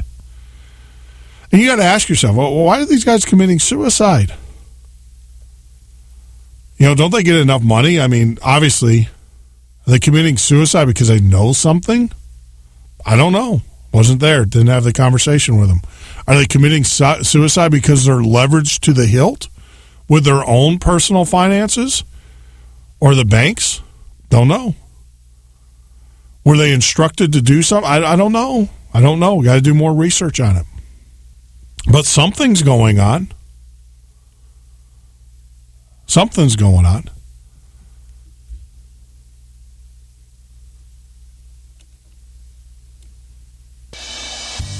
For all your prepping needs, visit our friends at MountainViewOffGridLiving.com or call 208-615-6331. 208-615-6331. Join us at www.patriotfb.com, a social network for patriots. For all your prepping needs, visit our friends at MountainViewOffGridLiving.com or call 208-615-6331. 208-615-6331. In a moment, cancer changed our lives forever. At this moment, St. Jude Children's Research Hospital is saving lives with pioneering research and care. And we'll never have to pay St. Jude for anything, ever. At this moment, she wants to be in her own bed. I want to be back at school with my friends. I want to be outside playing. Please take a moment and visit stjude.org today.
You're listening to the Midnight Patriot radio show and podcast. I am your host, Jeff Norton. Join us here live every Monday through Friday from 9 p.m. till 12 a.m. Central Standard Time, or on the web at www.patriotfb.com. That's www.patriotfb.com. Right before we went off to the last break,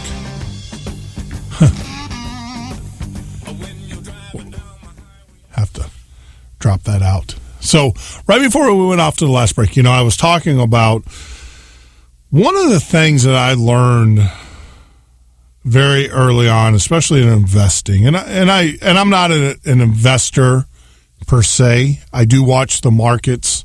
I have developed trading platforms, though, trading software for a couple well-known investors, very well-known investors, guys that you see on CNBC. Built custom trading systems for them based upon their algorithms. I had the opportunity to sit down with a financial wizard, gentleman in North Carolina, spent a week with him learning about trading futures and options and developing little black box systems. So I do have some experience. And, one of the things I learned very early on, especially in game theory, it's gamed. It always goes for the house. And I've never been a huge gambler, number one. And then number two, I realized, too, that you have to be in. You have to be in on the inside, to actually be successful. Most of the time, you're going to lose. And it just wasn't my thing, to be honest with you. But I am fascinated by the anthropology of the investor, right? And I know a lot of you guys are saying anthropology. Guys are not archaeology, anthropology. The mindset, the psychology, the social aspect of the investment community. And it is a community, and it's got its own society, its own set of rules that as the outsider looking in. But any of you guys that, are in the livestock and everything, you guys are trading on the futures market and all that. So you know how it works, right? But one of the things I did learn,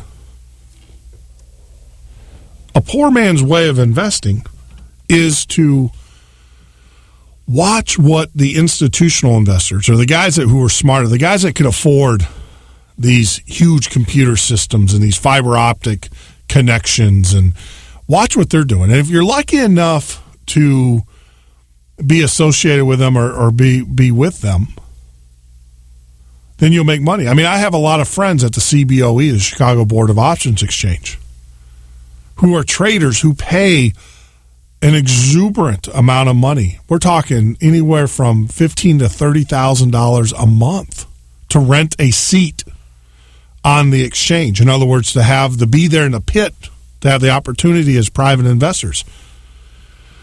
And they would pay these fees to trade. And the reason why they're trading, now a lot of you guys, your day traders, or the guys who day trade, well, I can trade Schwab, I can trade E-Trade, I can, trade the systems, Option Monster, I can trade all those from home. I don't need to be there. Well, there's an advantage of being in the pit. And the advantage is this, is you can what they call front trade. In other words, if you've got a really good friend and you're lucky enough to get into this community and be part of the boys, and I use that as an all-gender statement, you will actually have the opportunity to front trade. And what that means is you got institutional traders. You got guys that are trading millions and hundreds of millions of dollars worth of equity. And now, the way the equity markets work, obviously, is supply and demand. If there's a more demand for a stock, think of it like anything else. A stock is a product, is an entity. And it has value. And Economics 101 will tell you that a stock, which is in high demand, will go up in price, right? And obviously, the reason why the stock is in high demand is because there's something going on with the company. And that's what drives the price up. The company can be doing gangbusters. That's why when you hear about like a Microsoft or another company hits their numbers, their stock falls. Because their stock is no longer, it's not, there's always a run-up before the numbers come out. Sometimes run down. But there's always a run-up because but once the news is traded, buy the rumor, sell the fact. It's a market term. So people buy on the speculation, and then once it becomes truthful or whatever, then they sell. But that's how the markets work. And the thing is that so when you have someone who's buying hundreds of millions of dollars worth of equity, if you can front trade them, in other words, you're going to buy 10,000 shares, and you know that your buddy over here just gave you that he's fixing to buy 300 million shares. That stock's going to go up. So front trading is basically you get in front of him and you buy your stock. You let him buy it. He runs it up, and then you sell it. That's how, a lot of these guys make the money on the pit because they have insider information. And it's not illegal because they don't have anything about the company. They just knew that XYZ Equity was going to buy it beforehand. Companies do that all the time. These bankers will, they listen to the pit. There is literally a Standards & Poor's, the SPOO pit, in which you have commentators, just like sports announcers, and you subscribe to the feed. GE buying 100,000,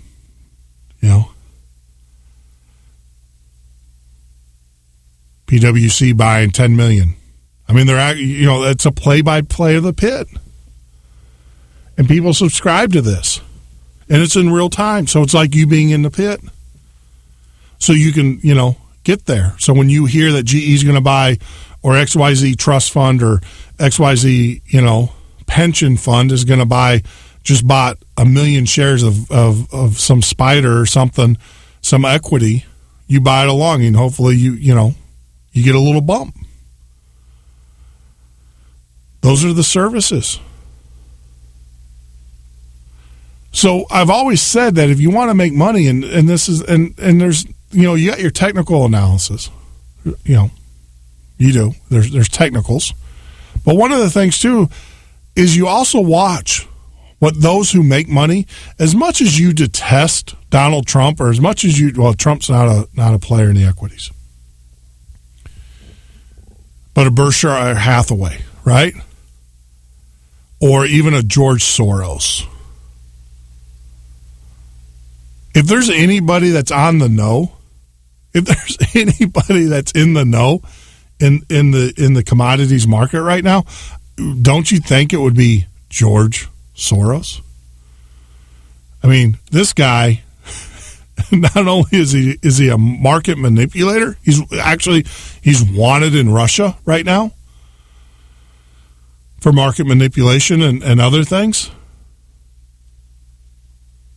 But don't you think that you would kind of watch what George Soros is doing?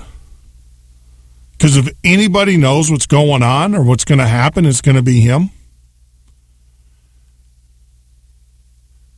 So let me kind of explain, going back to my earlier comment, if you got money in the bank, you're a fool. Obviously, you keep money in there, you pay what you got to pay, your bills and stuff. The rest of it, you need to be investing in gold, silver, or other tangible products. I mean, what are you going to do with that money anyways? You're going to buy food, shelter, fuel, ammunition, invest in your precious metal, gold, silver, lead, right? That's what you need to be doing with it. Doesn't need to be sitting in a bank. Because we're going to have a banking holiday. It's coming. It's only a matter of time.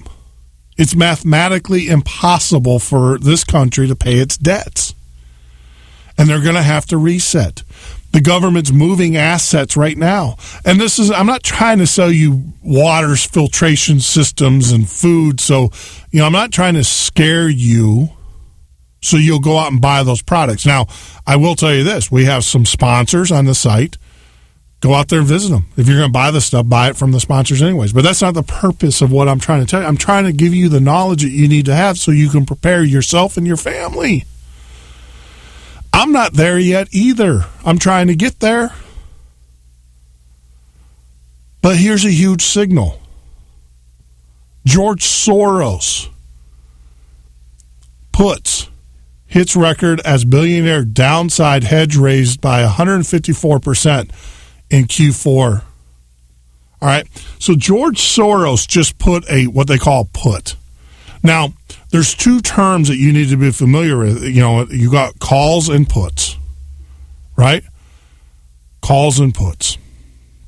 And we're going to get to that. I'm going to, actually, I think it's probably important that we talk about those. So first, let's talk about a call option. Now, there's three equity markets in the United States. You have straight equities, that's stock. You're buying stock. So I'm going to pay $11 for a stock, and I'm going to get one share of that stock. That's straight equity buying. You have futures and you have options. Now, a future is typically what your farmers will do in the farming industry. The way that futures are designed is say, on this date, I promise that I'm going to pay. It's kind of, you buy a house. When you buy a house, you put down escrow. You say, on this date, I'm going to come up with the rest of the money to buy the house. And for that, I'm going to get a discount because I'm giving you the money up. I'm promising that I'm going to pay you the full amount on this date. Now, you could have a person that come in there and just write a check. That would be a straight equity purchase, right? So straight equity is, you tell the investor, I am going to give you $10,000 on this house. That's worth $100,000. And I have that future contract. And I will take possession of that house in 1 month. Right? So why do traders do that? Well, let me explain it to you.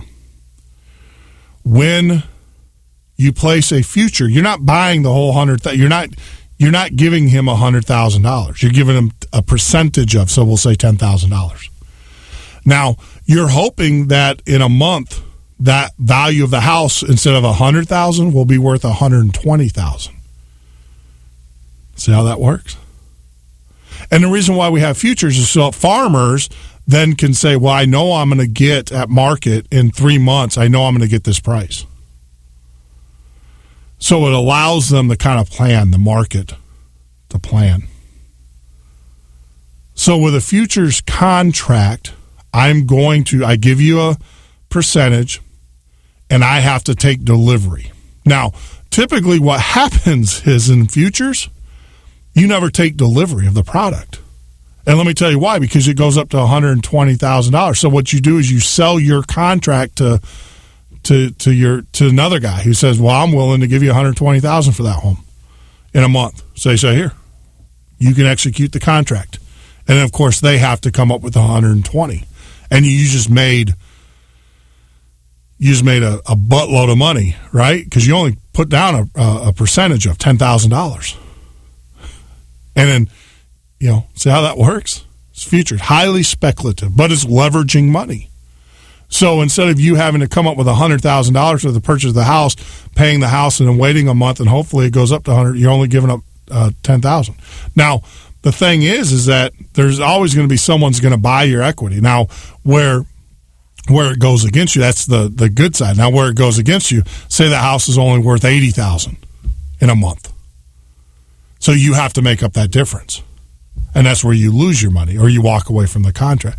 On futures, you have to take possession. You have to take possession. If you don't take possession, you get guys in suits from the SEC showing up on your doorstep. You will take possession of the property, and you will come up with the money. That's just the way it works. Now, options. Options are a little bit different. So, at option, you say at the end of a month, I'm buying the option to buy that house. Now, I don't have to buy that house at the end of the month. But if I don't buy the house, then I lose my premium. I lose the escrow amount. That's how the option market works. Equity, when you buy equity stocks, you're buying straight equity, $100,000 home. When you do in the futures market, you buy a futures, you're buying the right, but the obligation, you have to pay for that price that you negotiated when you bought the future at the end of the contract, at the end of the month. Contracts are, they stretch many months, though. I'm just using it. An option, you're buying the option. You can walk away without, you don't have to buy the house, but you lose your escrow. Those are the three types of trading mechanisms that we have. There's other, but those are the main ones. So, getting back to that. So, George Soros, getting back to Mr. George Soros. Now, there's all right. So within that, there's two types of transactions you can do within those three. There's calls and there's puts. Now, a call option is labeled a call. It is a financial contract between two parties, the buyer and the seller of this type of option. The buyer of the call option has the right but not the obligation to buy the agreed quantity of a particular commodity or financial. That's the call. So I have the right to buy that from you. A put option, I just want to make sure. Now they call them calls and puts. A put option in the stock market gives you the owner the right, but not the obligation to sell. So when I put a put, I have the option of selling the commodity, and I negotiate with the guy. So whenever you have a call and a put, there's two sides to that. So for every put, there's a call. There's someone buying that equity, and I have the right to sell that equity to you. So what investors do, especially in a put option, or even in a call option, but in a put option, he is locking in. George Soros is betting, when he does a put, he is betting that the commodity is going to go down. So he's locking his price in now.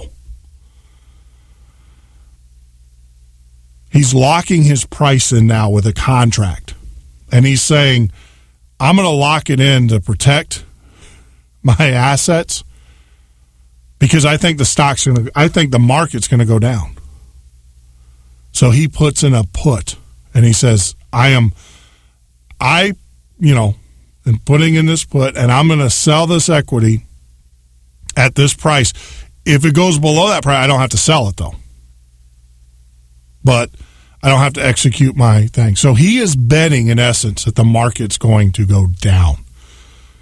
And he's increased his puts on his commodities by 154% in the fourth quarter. That's right. So he's securing his position.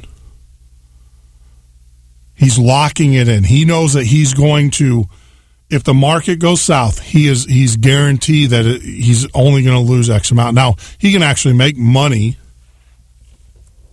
because, remember, there's that contract. They don't have to execute it. It's an option. Doesn't have to execute it. So if the market goes against him, yes, he will lose his escrow, but he won't lose, if the market drops 1,000 points or whatever, he's not going to lose the full 1,000. He'll only lose a percentage thereof. He's hedging. I call them hedge funds. He's hedging. But I've always said, if you want to see if you want to make money in the market, watch what the wealthy's doing. Don't watch the Gordon Gekko, watch the George Soros. Watch the criminals in the market. You know who they are? George Soros. I just gave you a name of one.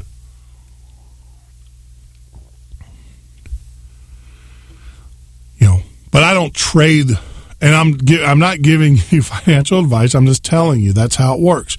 But it all goes hand in hand with what we're talking about the economy. Even some of the most despicable traders are starting to see, even some of the most staunch liberal progressives are firming up their positions. And they are betting against the market. Berkshire Hathaway, same thing. So as we talk about the economy, that's just a signal. And that's a signal that every American needs to be watching. Now, if you were a commodities trader, you would have seen that. If you were on the pit, if you were on the floor, if you were on the exchange and you were watching CNBC and all of that, you would have been seeing this stuff. And it goes back to the conversation we had 2 weeks ago where you had a 10% correction in the market. But the problem is that, as we talked about in the show 2 weeks ago, with the correction, there was other indicators that weren't in line with the correction. See, there's cause and effect. There's two sides to every equity trade. But the problem is in the correction, there wasn't two-sided. It was a one-side drop. And we're seeing that. We're seeing that more and more. So this is not a correction by definition. And I don't want to get into that. You know, we talked about that 2 weeks ago. But you got George Soros now putting puts. He's protecting himself from the downturn of the market. George Soros, the most connected, the most inside progressive. He's the canary in the coal mine, my friends. He's the canary in the coal mine. See, you know, these guys that talk about, you know, Jim Cramer and all those guys, great guys, not discourage them. I mean, they got skin in the game. They don't have $1.3 billion in the game. So you tell me, who are you going to, you know, guy's got $1.3 billion. That's his hedge right now. Guy that's got a couple $100 million. I don't know. The guy who's got the phone number directly to the White House or the DNC, don't know. That's who I'm going to go with. So you need to be watching that. And, you know, the other part of that, we'll get into this right before obviously we got a break coming up, top of the hour. You know, the signs are there.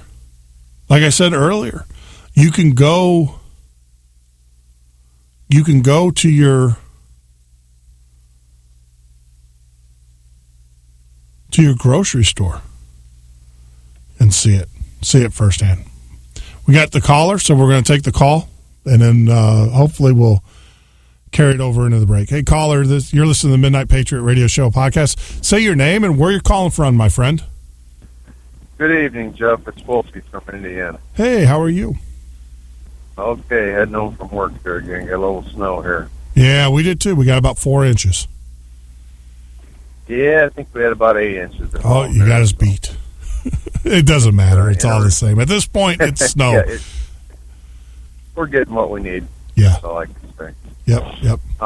Interesting topic there tonight. I just got on here. I just left work here a little bit ago, but I was researching buying gold and silver through a IRA account.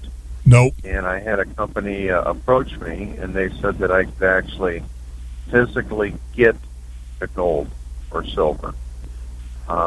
Still pretty leery about it. Do you? All right. Birch gold. All right. I'm a little with the IRAs. The way that they do that, and the problem is that it's not an IRA, because the problem with the IRA is if you physically own the gold, how are they going to protect how's the government going to make sure you're not going to sell it before your retirement age? What they do when they say you physically own the gold is that they put the money into their vault and it's got your name on it. You don't physically, with an IRA gold certificate, you don't physically own the gold. It's not like you take the gold and put it in your safe. Right. So stay away from it. Buy gold. The thing is, where is a place to buy gold? All right. I mean, where I can physically or silver. Yeah, go to my friends over at Prepper Recon, prepperrecon.com. They have a sponsor I looked at Midas, and there's Midas Resources. I know that Alex promotes them. They actually fund Alex's show and stuff. But I was told, and by Mark Goodwin over at Prepper Recon, go out to his website, and he has a sponsor that you can buy gold directly from him. And I just have to go. I trust Mark, and I know that Mark's not making any money off of it except for the sponsorship. So I have to go with that. But do your own research. I mean, I would definitely go look. And I kind of didn't put a gold advertiser on our site because I didn't want people thinking that I was just, promoting one or the other. I have my sources for gold, and they're kind of they're not the standard sources. So if you want to hang loose, we're going to take a break here for about 5 minutes. We're at the top of the hour.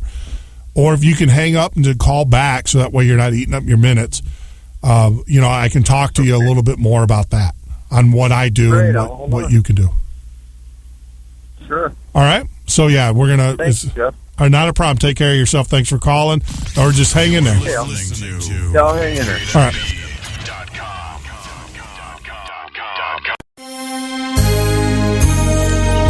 From Washington, this is VOA News. The death toll in Nigeria attack rises to more than 100. Uganda says it believes a key commander of the rebel Lord's Resistance Army is dead. I'm Victor Beatty reporting from Washington. The death toll has risen to 106 from a late Saturday attack on a Nigerian village by suspected Islamist militants. Witnesses say gunmen dressed as soldiers attacked the village of Izgi in Borno State, setting fire to residents' homes and shooting people who tried to flee. Initial reports said most of the victims were Christian, but local residents now say the village is predominantly Muslim, and most of the casualties were as well. The leader of Central African Republic is asking French troops to stay until the elections in the violence-racked country, scheduled to take place next year. President Catherine Samba-Panza's appeal coming after 3 days after Paris boosted its peacekeeping contingent to 2,000. Pierre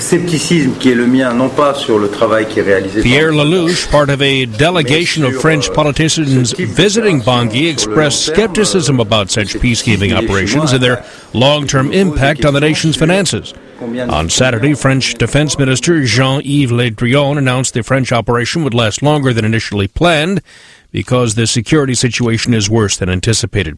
Meanwhile, Red Cross officials say they've retrieved 13 bodies from a mass grave found in the capital last week. They were discovered at a military base used by mostly Muslim Salika rebels during their 10-month rule. Uganda's military Monday said it believes a senior rebel commander with the Lord's Resistance Army was killed last year in Central African Republic in a clash with African Union forces. A Ugandan army spokesman says Okot Odhiambo, believed to be number 2 in the LRA leadership behind Joseph Kony, likely died of his wounds after an October attack near the town of Njima, one of the least 2 bases used by AU forces in CAR. However, no body has been retrieved. In Washington, a U.S. spokesman said the death of Odhiambo, if true, would be a historic blow to the LRA's command structure. The United States has about 100 military advisors helping African forces hunt down LRA members. The co-pilot of an Ethiopian Airlines flight headed for Rome hijacked the plane Monday, landing it safely in Geneva. He's been taken into custody. Authorities say the co-pilot, identified by Ethiopia's communications minister Redwan Hussein as Hali Medin Abera Tegan, in his early 30s, took control of the Boeing 767 by locking the cockpit door after the pilot left for a bathroom break. The intention as to what forced him to hijack his own plane is still beggars belief and description. So we still wait until the investigation is concluded so that we will know what forced him. Otherwise, any political, social, or economic reason would not make sense. Swiss officials say once the plane landed, the co-pilot climbed out of the cockpit on a rope and turned himself in to authorities, saying he was the pirate was seeking asylum because he feared persecution at home. In Libya, the parliament known as the General National Congress has agreed to call elections as early as possible. And the election law expected to be approved next month. Libyans go to the polls Thursday to elect a body to draft a new constitution. Meanwhile, Libyans weary of economic and security problems took time to celebrate 3 years since the revolution that toppled longtime dictator Muammar Gaddafi. VOA's Elizabeth Arrett reports. In the capital, Tripoli, revolutionary flags were out in force and the streets cleaned up. President Abdel-Rauf Mohammed is among those hoping for a better future and said he's been looking forward to the celebrations. He said it marks the end of tyrants and humiliation, and that, God willing, the country will now find peace. Just last week, retired Colonel Khalifa Haftar one of the heroes of the uprising, went on television to declare a military coup. Political leaders, aware the Libyan army is so small and in such disarray it had little chance of success even if it backed Khalifa, dismissed the threat and ordered Khalifa's arrest. Yet the threat highlights the country's biggest challenge. Libyans may celebrate the end of Gaddafi's one-man rule, but they have yet to build strong institutions to fill the vacuum he left. Elizabeth Barrett, VOA News. In South Sudan, the army denies using cluster bombs in its fight with rebels. Following a UN report, its teams found cluster bomb fragments on a road from Juba, the capital, to Bor, capital of Jonglei State. Meanwhile, an army spokesman says 20 South Sudanese soldiers have been charged with murdering civilians back in December when fighting first broke out in Juba. I'm Victor Beattie, VOA News. You can find more by accessing our internet website. That address, once again, voanews.com.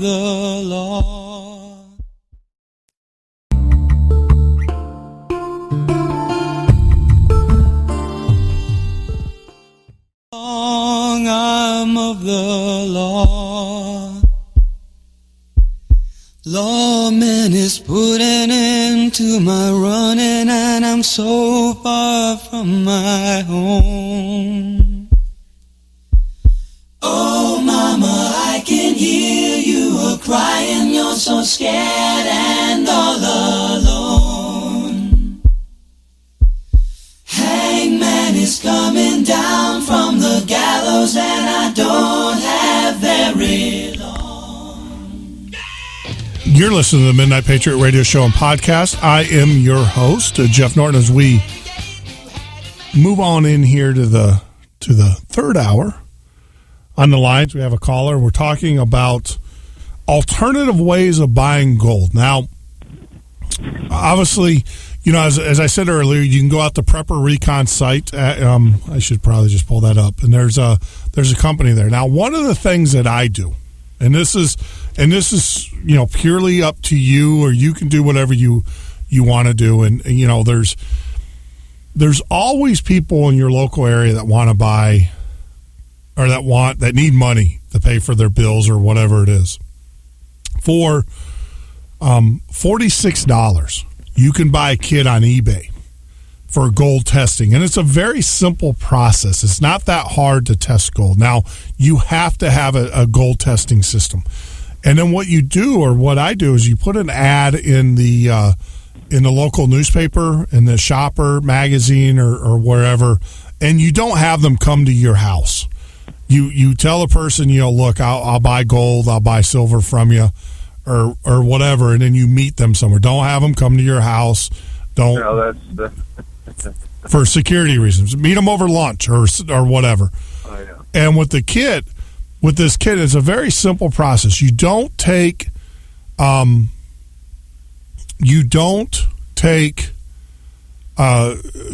that, you know, if you don't feel comfortable about it, you don't do it. And the way that I do it is I tell people, I'm like, look, you know, I need your driver's license. You know, someone that wants to sell you something legitimately and everything, you know, you want to, you know, they're not gonna sell you stolen stuff. If they are, then you know, the risk that you have a huge risk. So I just tell them, I say, look, you got to bring a driver's license and everything, a valid driver's license, and you write them up a receipt. And then what you do is you get the gold, you run it through the test. It's a very simple process to test the gold to get the carat, and then you weigh it out, and that will basically tell you what it is. Now, you know, there is some education that you have to do to kind of understand, because a lot of, you know, the difference between gold plating and, you know, some things could be gold plated, some things, you know, sure, there's different, and you just got to know. I mean, the troy ounce, I mean, gold should have a specific weight, and everything. And so that's typically what I do. Now, I stay away from diamonds, and let me tell you why. Diamonds are one of these things where I just don't buy. Like, if someone gives me a diamond ring or whatever, I'm not going to buy the diamond ring.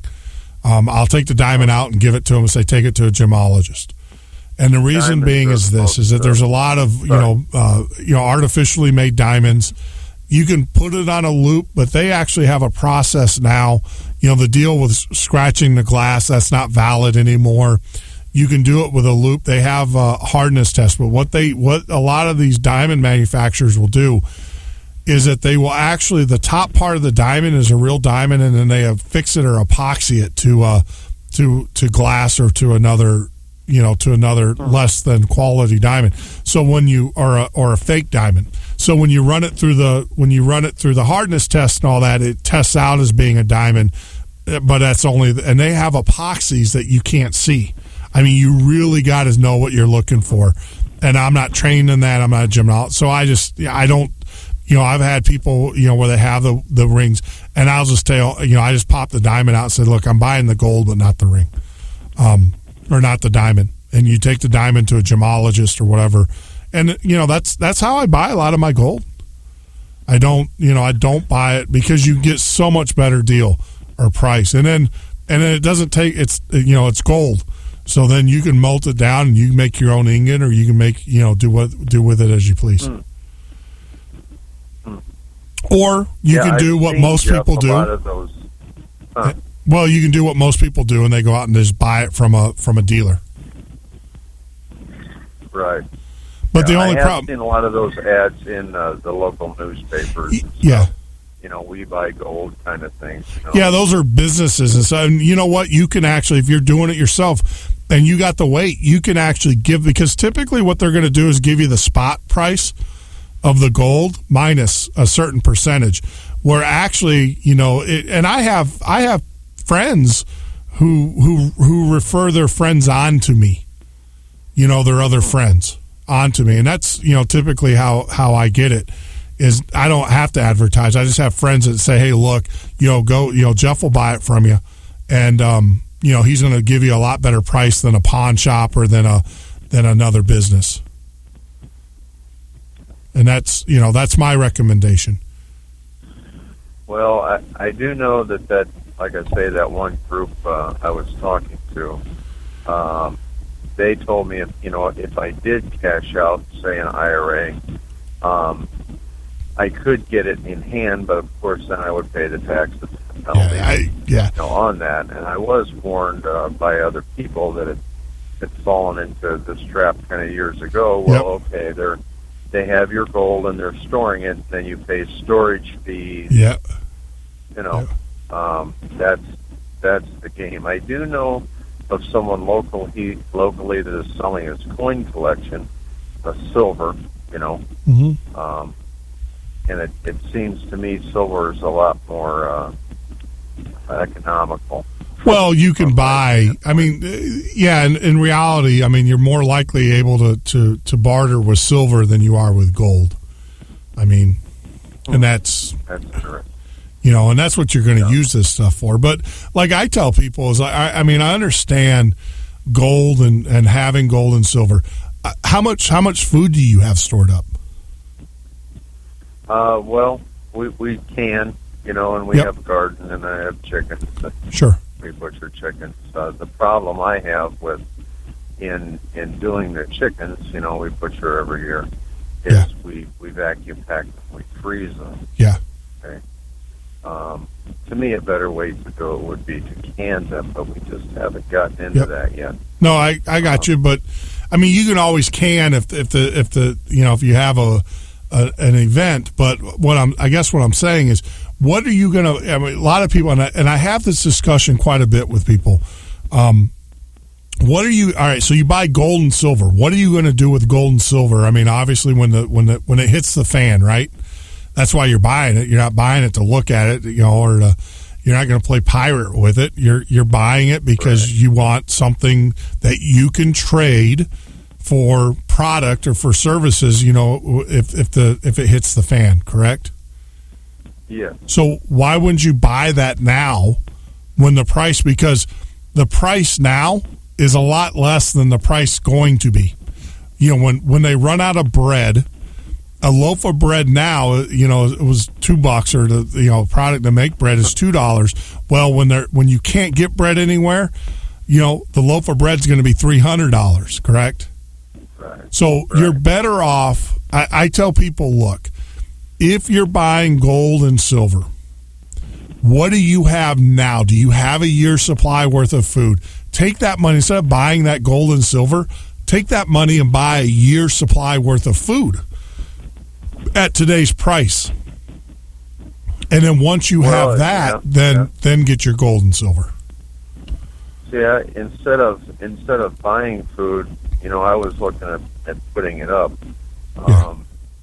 They talk about, when it does go south, that, the animals are going to disappear. Oh, instantly. I mean, I'm a hunter, and so, that being said, I mean, I don't know, Jeff. I was just, I'd call in and talk to you before, and I think, I'm a man of faith, so, but I was just looking for, if you had any ideas on how to buy gold or silver just to have it. But I do agree that, there's other things that you can have that are worth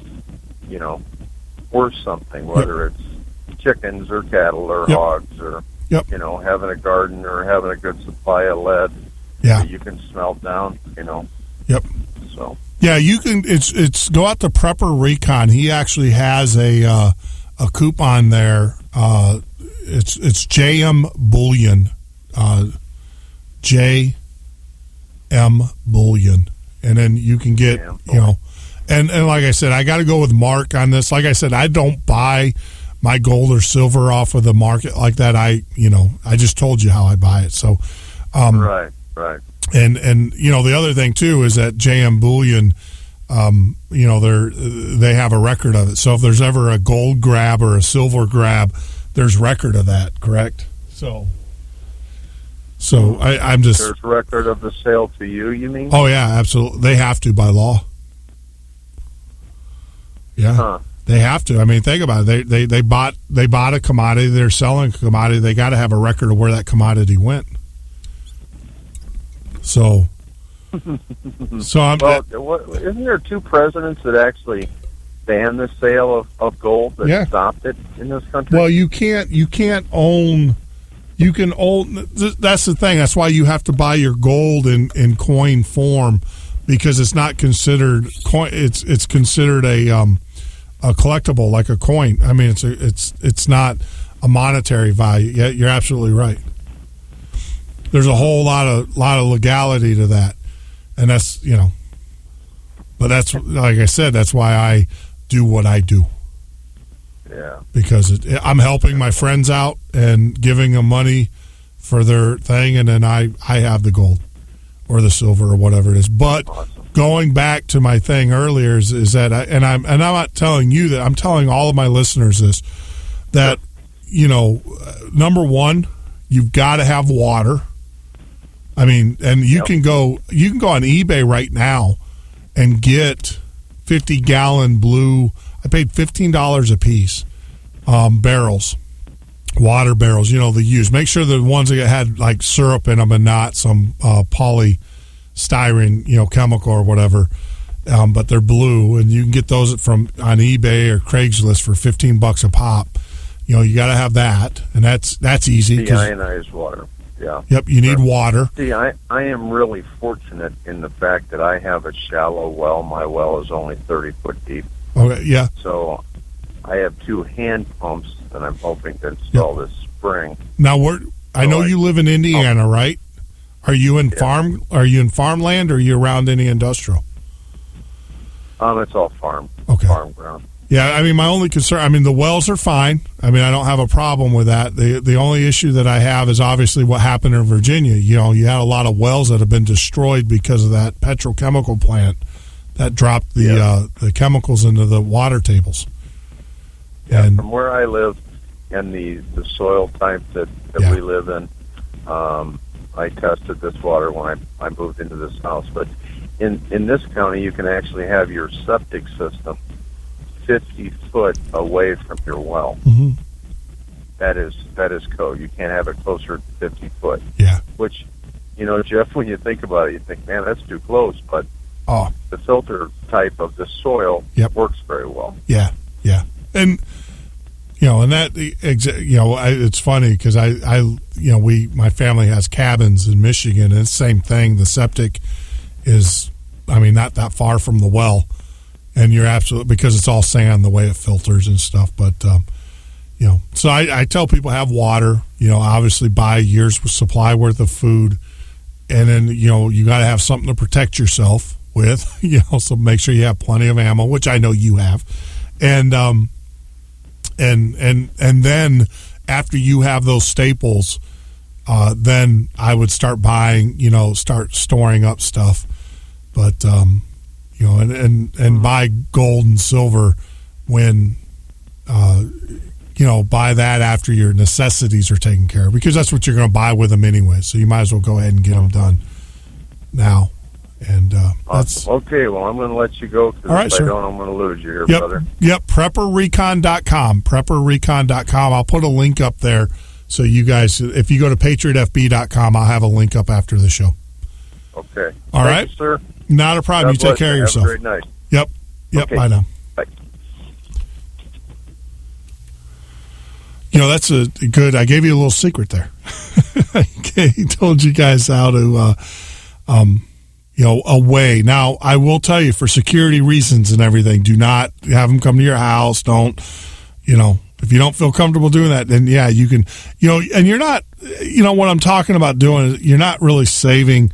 Well, you are. You're saving a few bucks, but I would just, it's up to you. It's your discretion, and everything. But that's one thing that you can do. And for, like I said, it's $46. It's easy to do. It's very easy to get those kits and to do it yourself. Getting this up on Patriot FB. On the Prepper Recon site so that everybody can link to it. So if you go to patriotfb.com, I just put it up there for gold and silver, but get out to prepperrecon.com with JM Bullion. And you can go out there directly, but go out through Prepper Recon so that way you get credit for the sale, kind of help other people out and everything. So before we went off the break, we were talking about George Soros and everything. And, I kind of hinted at this prior to the break about, food and, with this drought, this man, and we'll talk about that in a little bit, but with this drought that's going on in the East Coast, obviously we're getting hammered pretty hard. You can only expect prices of some of the commodities to go up. A lot of your fruits, your vegetables, stuff that we get out from the West Coast, those prices are going to increase with the drought. And so now is the time, if you're, buy frozen, if that's all you can buy. Get yourself a freezer, get canned if you can do canned. Now, you don't want to can frozen. You can do it, but what happens is the process of freezing and then the canning will actually breaks down the nutritional value of the food. You can do it. Don't recommend it. And everything, and maybe we'll talk about that with Mark at Prepper Recon when he joins the show on Thursday. But something's better than nothing. The best thing to do is get out to Mountain View Off-Grid Living. Visit Sue. She, incredible prices on canned meats, canned, relative. Granted, it's not going to be the 99-cent chicken that you get and you have to do it yourself, but they have canned chicken, canned beef, canned pork, all sorts of meats that are already canned bacon, and you can buy those by the caseload. You can buy those by, and of course your freeze dries food and all of that. But another thing that's very much overlooked is water. You got to have a source for water. You can't, it's only a matter of time. Look at the people in Virginia that were without water for weeks. And they were dependent upon the government. Now, granted, they were the only ones that were without water, so the government was able to help them. But think about that if that goes nationwide. And it could happen. You can have a cholera, you can have, virus outtake, you can have a poisoning of the system, you have chemical spills. There's a lot of different things that could happen to our water supply. So you need to make sure that you have that. And that's very simple. That's a 15, like I said, you can buy the blue barrels for $15 to $20 a barrel on Craigslist or eBay. There's plenty of them around, and you can fill those up right now. And like we talked about this with Prepper Recon with Mark, a cup of bleach. There is a formula. Go out there, look it up. There's a cup of bleach, I think, for 50 gallons. 8 drops a gallon, I think, is what he came out with. 8 drops of bleach, and that will keep that water pure, because water will go bad. But that's that's also very important. But going back to the financial, what's going on in the financial communities, we're hearing about these bankers. We touched on this a little bit right before in the second hour. We have major bankers who are committing suicide. Now, granted, a lot of them are committing suicide because they're leveraged to the hilt. And like the Madoff, the whole Madoff. I mean, Madoff would have never gotten hung or never gotten caught if the markets wouldn't have tanked. As long as you have an infinite amount of money coming in or capital coming in, you can pay out those Ponzi schemes.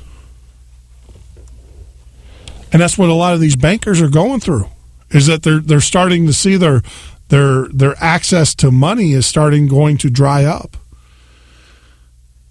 And Lord knows what's going to come of that. And, there was no lesson learned from the previous downturn in our economy. And the reason being is that, the lesson, no one went to jail. No one went to prison. No one got caught, so they didn't learn their lesson. They went right back at it. And now they're leveraged to the hilt, and now they know that there's going to be tightening. And now the chinks, the cracks are going to start showing in their armor. And that's what you're seeing. And you're seeing guys who I've said this, you're seeing the weak amongst the wealthy starting to eat themselves. And, that's sick and sad to say, but that's the truth. That's why you're seeing these guys committing suicide. All the signals are there. All the symptoms are there. You got a government, I mean, I don't need to listen to the unemployment report. Go out, take 10 of your friends right now. Name off 10 of your friends, 10 acquaintances in your community. How many of them are underemployed or not employed at all? How many or wives or husbands, whatever, spouse that normally were employed are no longer working, who are staying home and they're now housewives or house husbands or whatever? That's your true economic number. That's your true unemployment. I can list 4 right now. 4. That's 40% in my group of 10. And this government wants to tell you that unemployment's at 6-7%. Look at all of the, and there, it used to be, and I started off the show talking about my economics professor, cause and effect, the science of economics. They used to be able to look at production output versus employment. When you have high production, when they do these numbers and they look at the production numbers, and you have high production, you would assume that you have individuals doing those numbers, but that's not the case. The numbers have been so manipulated and so maligned that those numbers no longer reflect the true economic growth. You can't use those numbers in factoring in economic growth. You can't do it. Because, like I said, is that the numbers have been manipulated. The numbers that we get today are not the real numbers. Unemployment is somewhere in the neighborhood. If you use the numbers pre-Bush, and I'm talking Herbert Walker Bush, pre-Herbert Walker, that's when they changed how they calculated unemployment. Was under him to kind of make the numbers look good. They doped the numbers. And the numbers are even doped even more so because now in this economy you have more and more people who have run out of unemployment benefits and who are no longer, they're still unemployed, but the problem is they're not calculated in the number because they're not receiving any benefits. It's not, the unemployment number is not based upon how many people are unemployed or not working who are able to work or willing to work but unable to work. The unemployment number is based upon how many checks they write out. And when you, after your 56 weeks or whatever it may be, you're no longer in the system. Or when you choose that I'm no longer going to even try. I mean, I can tell you in my industry alone, 2-3 years ago, you'd put in one of the search engines, headhunting sites, you'd put in what you were looking for, and I'd have about 70,000 or whatever jobs throughout the United States. I'm lucky if I have a couple hundred. And the salaries are nowhere near what they used to be. Nowhere near what they used to be. Half.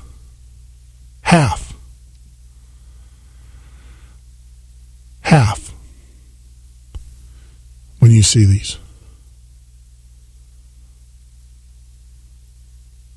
And of course now you have to have Obamacare. Ain't no one going to give you insurance. Just some things to think about. Now, as we roll into the evening, the last 30 minutes. Now, one of the things, they're talking about, and I touched on it briefly right before a few minutes ago, and we were talking about the drought. They were talking about the drought out in the West Coast. I mean, we're hearing about as we're getting inundated with snow here on the East Coast and the Central. But on the West Coast, they have a drought. And I want to kind of shed some light on the drought. But so what I'm going to do is I'm going to circumvent our advertising for the rest of the show. And I want to share with you a video that I found, and it's actual Salente.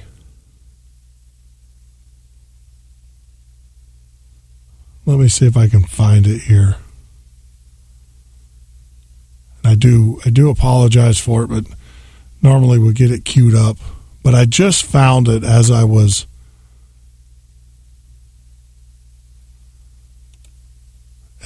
digging through this system. So just bear with me for 1 second. Let me see if I can.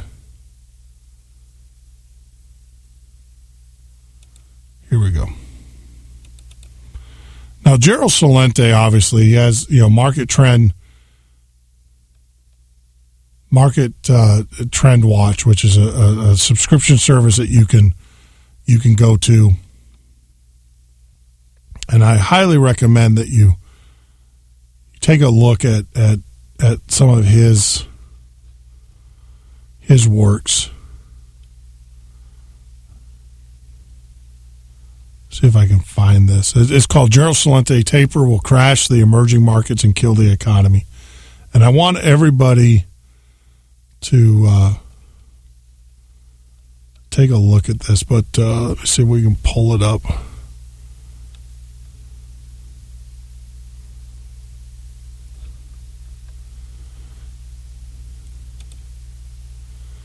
Doesn't seem to want to.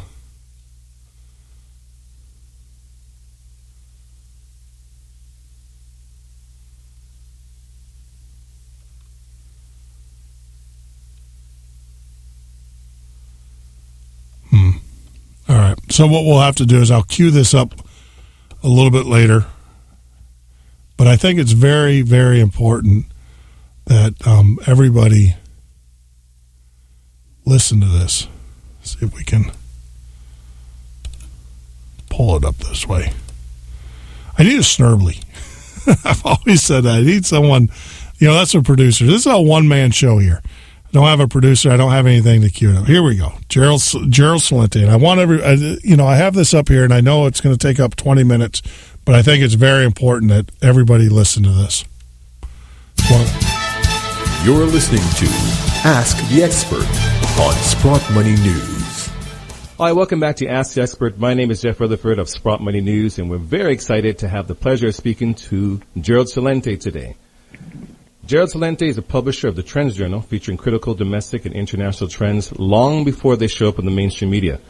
A well-known trends forecaster, he describes himself as a political atheist and a citizen of the world. He's appeared on numerous television shows featured in the media, including CNBC, Business Week, and the New York Times. So with this, I'm pleased to welcome Mr. Gerald Celente. Hello, Gerald. Hello. So, Gerald, with a number of submissions here as far as questions for you today. I have to note as well, you must be a very special guest because we've actually had previous experts on Ask the Expert submit questions to ask you. So I think we're in for a treat today. Thanks for having me, Jeffrey. No problem at all. So Gerald, with the deadline of the debt ceiling coming to an end in February. Oh, it's the latest announcement is that Secretary of the Treasury Lou wants to raise the debt ceiling. It's all political theater. They'll raise it as much as they want, and they'll pretend that they're doing their best to cut back. And of course, the cutbacks will come. They'll keep cutting more out of social programs. They'll do anything they can to keep taking money from us and keep giving it to their friends. So that's what we really expect. It'll be the same kind of theater that we saw in the last round, but probably less dramatic. And, at the end of the day, as they say, they'll just raise the debt ceiling. Now, do you think this time there's a threat of default this time around? No, because this time there's too much going on in the world equity markets. But as stupid as the Congress and Senate is, they're not that dumb. Although, I must say, I say that with qualifications. Senator Mark Warner from Virginia just announced that he wants to deport Justin Bieber. This is the stupidity, right, the level of ignorance, the morons that we have, the sociopaths and psychopaths that call themselves presidents, prime ministers, chancellors, Democrats, Republicans. It's all the same. It's a bunch of people that are out of their mind making life and death decisions. When you see an imbecile make a comment like talking about Justin Bieber, the cat's out of his head. Absolutely. Unbelievable. So kind of on the same lines of people that we can say are out of their minds. So Bernanke just led his last policy meeting last Wednesday. So he announced the Fed's decision to continue tapering and cutting down bond purchases by another $10 billion. So the mainstream media, or I believe as you called them, Gerald, the prostitutes, have reported optimism over the announcement, saying the economy is well on its way to recovery. Is tapering really going to help the economy, or are we still setting ourselves up for disappointment? No, the tapering is going to kill the economy. It's already doing it. The emerging markets have had their worst opening of the year in history. Mm-hmm. You're looking at the Asian markets plummeting, despite all the dough that Abe over in Japan pumped into the system. Yeah, the stock market went up 57% last year. It's down now 14% this year. Mm-hmm. So no, this is a big Ponzi scheme. And when they can't pump money in, the economy goes down. The only thing everybody knows that watches these things and pays attention to them is that the only reason that the global economy rebounded at any level is because of all of the tens of trillions of dollars that they were pumping in. Now you're seeing interest rates are going up around the world with the tapering. As I said, the emerging markets are crashing. The Asian markets are way, way down. And the U.S. market's having a terrible beginning of the year, too. It's not a happy new year. So, no, it's only going to get worse. So it's safe to say with Janet Yellen being sworn in yesterday, it's pretty much business as usual, or I think as our chairman, Eric Sprott, put it, business as unusual. Yeah, exactly. It's business as usual or unusual. He's correct. And also, I love the line. What did you call Yellen, chairwoman? That's a college senator. No, you're not allowed to. She laid down the law. Right. Do not call her chairwoman. She wants to be called Fed chair. Okay. Well, yeah, so in Italian we call her faccia brutta, but that's for another day. We'll leave that. I mean, really. This is a stupidity. Don't call me chair. Really. Right. It's just another, it's the same, it's the same, different face, same game. Right. So, I mean, with all this being said now, Gerald, do you see like a global economic crisis looming? How do you see various parts of the world progressing, like Europe, North America, Latin America, Asia, Africa? Do you believe there's going to be a shift in the world superpowers? No, I think it's just going to be a decline of all powers. Mm-hmm. And you're seeing it. China has its own problems. Look, they don't call it quantitative easing. They have another name for it. But they did the same thing. The ECB did the same thing. So what currencies are you going to go into? Which one? A krona, maybe? But, and I say that jokingly because, of course, you see what happens when people flood into a currency like they did a few years ago with the Swiss franc. And then what they did is they pegged it back to the euro. So no, it's a global problem. They cannot sustain the growth patterns of the past. Right. You're seeing the numbers coming out of China that are down. You're seeing, again, globally, it's a down market. And by the way, going back to tapering, as we see it, we believe they're going to have to, again, here we are, we're only in the beginning of the year. And we're seeing virtually panic on the streets. Right. But I'll tell you what the headline story is as we speak with CNN, the Cartoon News Network. I'm not making this up. I just flashed on. Hoffman's final hours, piecing together the actor's last day. Right. This is what they're talking about. When people look at, let's go around the world real quick. Turkey, it's a mess. You see the Turkish lira, it's at all-time lows. Exactly. They just raised their interest rates like overnight, over 3% a few days ago, trying to stop the run of the currency out of their market. Look what's going on with Brazil. Look what's going on with Argentina and the peso. Look what's going on with the rand in South Africa. Look what's going on with the rupee in India. Look what's going on with the rupee in Indonesia. They're all raising interest rates to stop the money flows and trying to protect their currencies from crashing. Right. Brilliant. Raise interest rates. When your economy's sinking, that'll really make things better. Then you look at what's going on and the riots going on in Ukraine, the pitchfork movements in Italy, the indignados in Spain, the Golden Dawn just got with a new name in Greece. Right. And then you look at what's going on in Thailand. People out in the streets for 2 months, closed down Bangkok. And then you look at the tensions going on between Japan and China.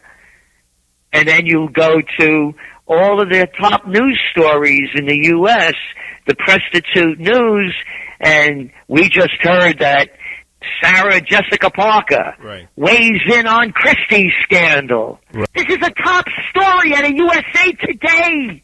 You can't make this stuff up. Isn't it absurd? Is it not absurd? It's disgusting. It's immoral. It's disgraceful. And until people get the courage and rise to the dignity and respect within themselves, they'll call out these morons. They say politics is show business for ugly people. All you have to do, you look at the State of the Union address, you look at the leaders in America, the Clintons, the Bushes, the Obamas, the McConnells, the Reids, the Boners, one after another. It's a freak show in everybody's eyes, and no one wants to say the emperor and all of his staff have no clothes. Amen. It's an unfortunate trend in the world, Gerald. It just seems as that, as you said, we don't learn from lessons past, and we don't learn from current lessons happening in the world right now. Why is that the case? Again, the people don't have the courage. And again, Harper, my God, when's this guy going to grow up? Abbott over there in Australia? How about Abbott and Costello? This guy, it's a joke. These are not men. They're boys. And people are being destroyed. Look, you go back to our top trends for 2013, a year ago. The top one was war. Mm-hmm. And the scenario we're painting is the exact one that exists today, and now people like the Financial Times and others are parroting what we were saying a year ago. Right. When you look at the military leaders and the ineptness of the political leaders, it was psychopaths and sociopaths that got us into World War I, a totally avoidable war. And they're doing the same thing now. Now the United States is now beating the war drum again against Syria. Now, I'm an American. I got to make this really clear. Although I'm of Italian descent and I love Italy, my country is America. Right. And I believe in the founding fathers and what the principles upon what this country was based upon. No foreign entanglements. Right. Period, paragraph. Could you imagine Washington coming back and being president, making a farewell address, saying no foreign entanglements, when Clinton, Bush, Obama, any of these politicians going up to Washington and saying, George, you're full of crap about this foreign entanglement stuff. We know better. Can you imagine that happening? Well, I mean, that's the whole point, is that it's unimaginable. That's what it boils down to. I mean, it's just, again, it seems all over the world there's so much turmoil, and yet, again, in my own opinion, not the opinion of this broadcast, it seems to be this constant focus of war, and as opposed to trying to bring us out of the holes that we've dug over a certain period of time. Again, and history is replete and repeat with failures. Right. How about that Iraq War? Wasn't that a beauty? Huh? Hey, love that one. Yeah, well, that was great. Yeah, Saddam Hussein has weapons of mass destruction, ties to Al-Qaeda. One big lie, not one head rolls. Right. Who knew what when? Tony Blair, another little chicken hawk. Cameron, Sarkozy, Hollande. You go around the world, as I said, little men with bad attitudes and big egos. Well, let's kind of go with that now, as far as looking at these world powers. So, look, China is currently accumulating huge quantities of gold, while the U.S., Canada, the UK can't seem to get rid of their reserves fast enough. So, why is the West set on getting rid of their gold while China does the opposite? Are the West so secure that a gold-backed yuan couldn't possibly exist? Is that what it is? Is it arrogance?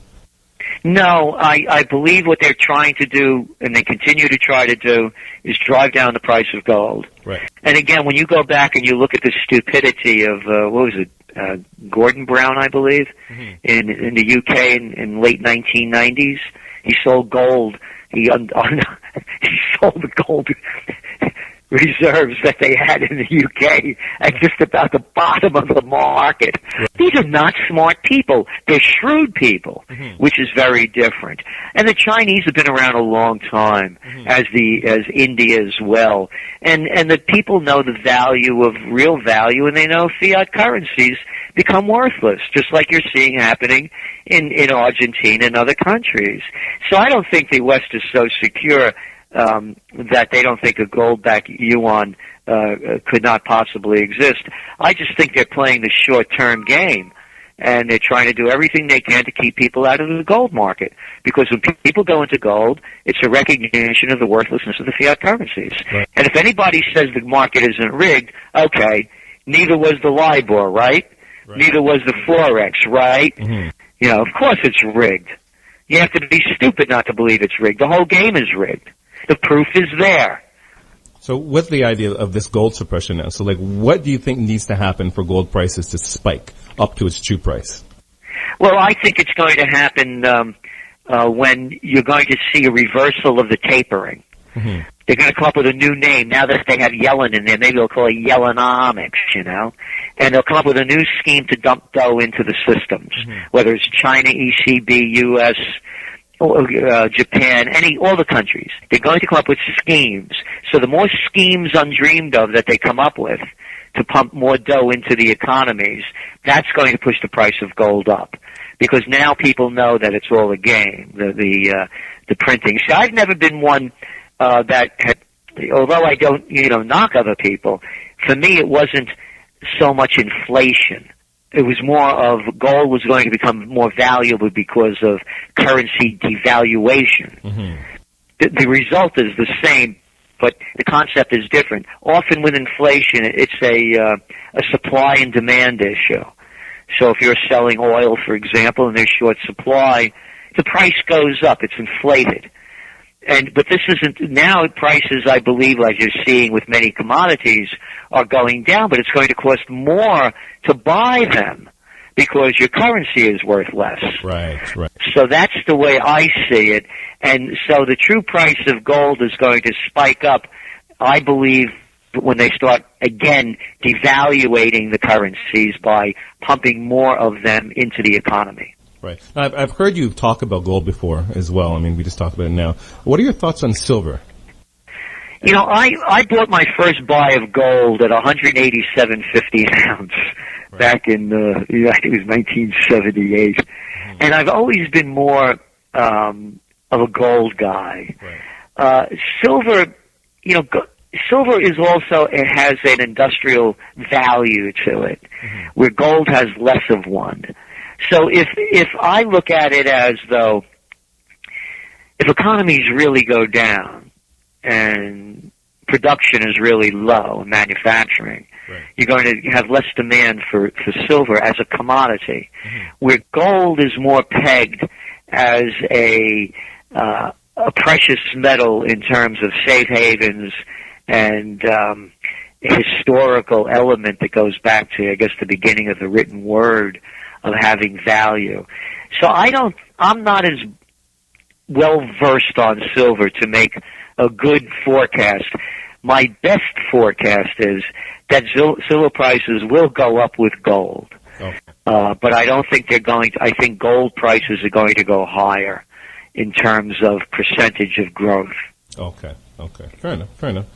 So in conclusion, Joe, I guess on your side of things here, so can you tell the listeners about any of the services you provide and also any sort of upcoming speaking events or engagements that you're involved in? Well, we have the Trends Journal, which is our quarterly newsletter, and the new edition is just coming out. And we also do every weekday night, Monday through Friday at 7:30 p.m. Eastern Time, I do Trends in the News, the real news that's going on, to keep you ahead, top of the news and ahead of the trends. It's news like you won't see anywhere else. And we send out trend alerts on a need-to-know basis. And, of course, I do have speaking engagements, but none coming up shortly because I've been pulling back on them. Our workload is so heavy here that I'm not into traveling much these days, and I don't like getting felt up at the airport because I won't go through the X-ray machine. So it's not fun to fly. Right. Well, good to hear. Glad to hear that you're busy. Busy's always good, Gerald. Oh, yeah, very knock on wood and spit, as they say, to cover all the bases. But again, I have to say that the magazine we put out, the Trends Journal, it's 52 pages, right, full color, with no advertisements. Right. So there's really no magazine like it in the world, and our international audience is huge. And because particularly, I was talking about the stupid news that they give us in the States, and people around the world want to know really what's going on, so they can prepare ahead and plan ahead. And the Trends Journal really gives a global view that really no other magazine does. Right. And I concur as well, Gerald. I've in researching you as well, I've gone through and read the journal, and it's a phenomenal piece of work. So congratulations thank you. on that. Congratulations. Thank you so much. So on that note, I'd like to thank Gerald Celente for joining us today. Thank you, Gerald. Really appreciate that. Hopefully we can have you again another time as well, too. Oh, thank you so much, Jeffrey. Love to. Not a problem at all. And again, to all our listeners, thank you for listening. And please visit us at sproutmoney.com for all of your gold, silver, platinum, precious metal needs and information as well, too. For Sprout Money News and Ask the Expert, I'm Jeff Rutherford. Thank you for joining us today. There you go. Mr. Gerald Celente. Talking about exactly what just came out today, talking about exactly what we've been talking about on the show. It feels good to know that we're on par with the great financial minds out there and the trend researchers. and everything. So what a show. I hope that one of the things that we're going to do is we're going to try to pick a topic for the night, and obviously tonight we are kind of manipulating our schedule a little bit to meet that. The reason why is that we did on Friday, we actually did a topic, and it just came out. I mean, it was amazing, about the American flag, and it was a very popular, well-received topic. So I think we're going to kind of stick to a central topic for the day, and I'm going to try to get that posted out ahead of time. But who knows? Like I said, the show is all about you. The Midnight Patriot. We have JJ at 2 to 4. He does more of an interview style type of show, which is great. Has great guests, great industry experts, very knowledgeable individuals on his show. We have Michael in the morning on AVN right here at patriotfb.com with American Voices Now. Great show, very much like ours. He kind of leads your day off, and then we kind of wrap it up and everything. Now we are going to be getting the Average Joe show on, which is just Average Joe. It is what it is, exactly what he says it is. So we'll get him on the air, and we're going to be adding, we are working to get some more shows right after. So our schedule, if you go out to patriotfb.com, take a look at our schedule, you'll see it. Our morning starts from 8 until 10 with AVN, from 10 to 11 with Restore the Republic with Thomas. Then we have music, and then from 2 to 4 we have JJ with his show, and then from 4 until 9 o'clock. Right now we have music again, which is classic rock, classic country, and then we lead in, and then I wrap up the evening with the evening news and reports and everything. But now we are going to be adding some other shows indirectly or in between those times during the music slot. Then what will happen is that once we fill up that slot with great programming and everything, then we'll fire up another music channel. So we'll have both, and then we'll fill that up, and we'll continue to do that. So I know we got a lot of new listeners out there that joined us there from Facebook. Like I said, get out, join patriotfb.com. The sign up process will take you about a half a day. You sign up, you get the verification, but we also then verify to make sure that you're not a troll, and also that you're not a government agency looking in. And we have always stuff. We have several databases that we cross reference to make sure that you are who you say you are. And it's not, we're not the NSA. We're not sharing that information. We just want to make sure that, this is a community, and we're inviting you into our homes, into the conversation and everything. If you want to listen to the shows, you don't have to sign up. We have links right there on the front page. So membership is not an option. We don't charge for membership or anything like that. But I just want to say thank you. Now, before we leave the night, though, we do want to pay tribute to our American soldier.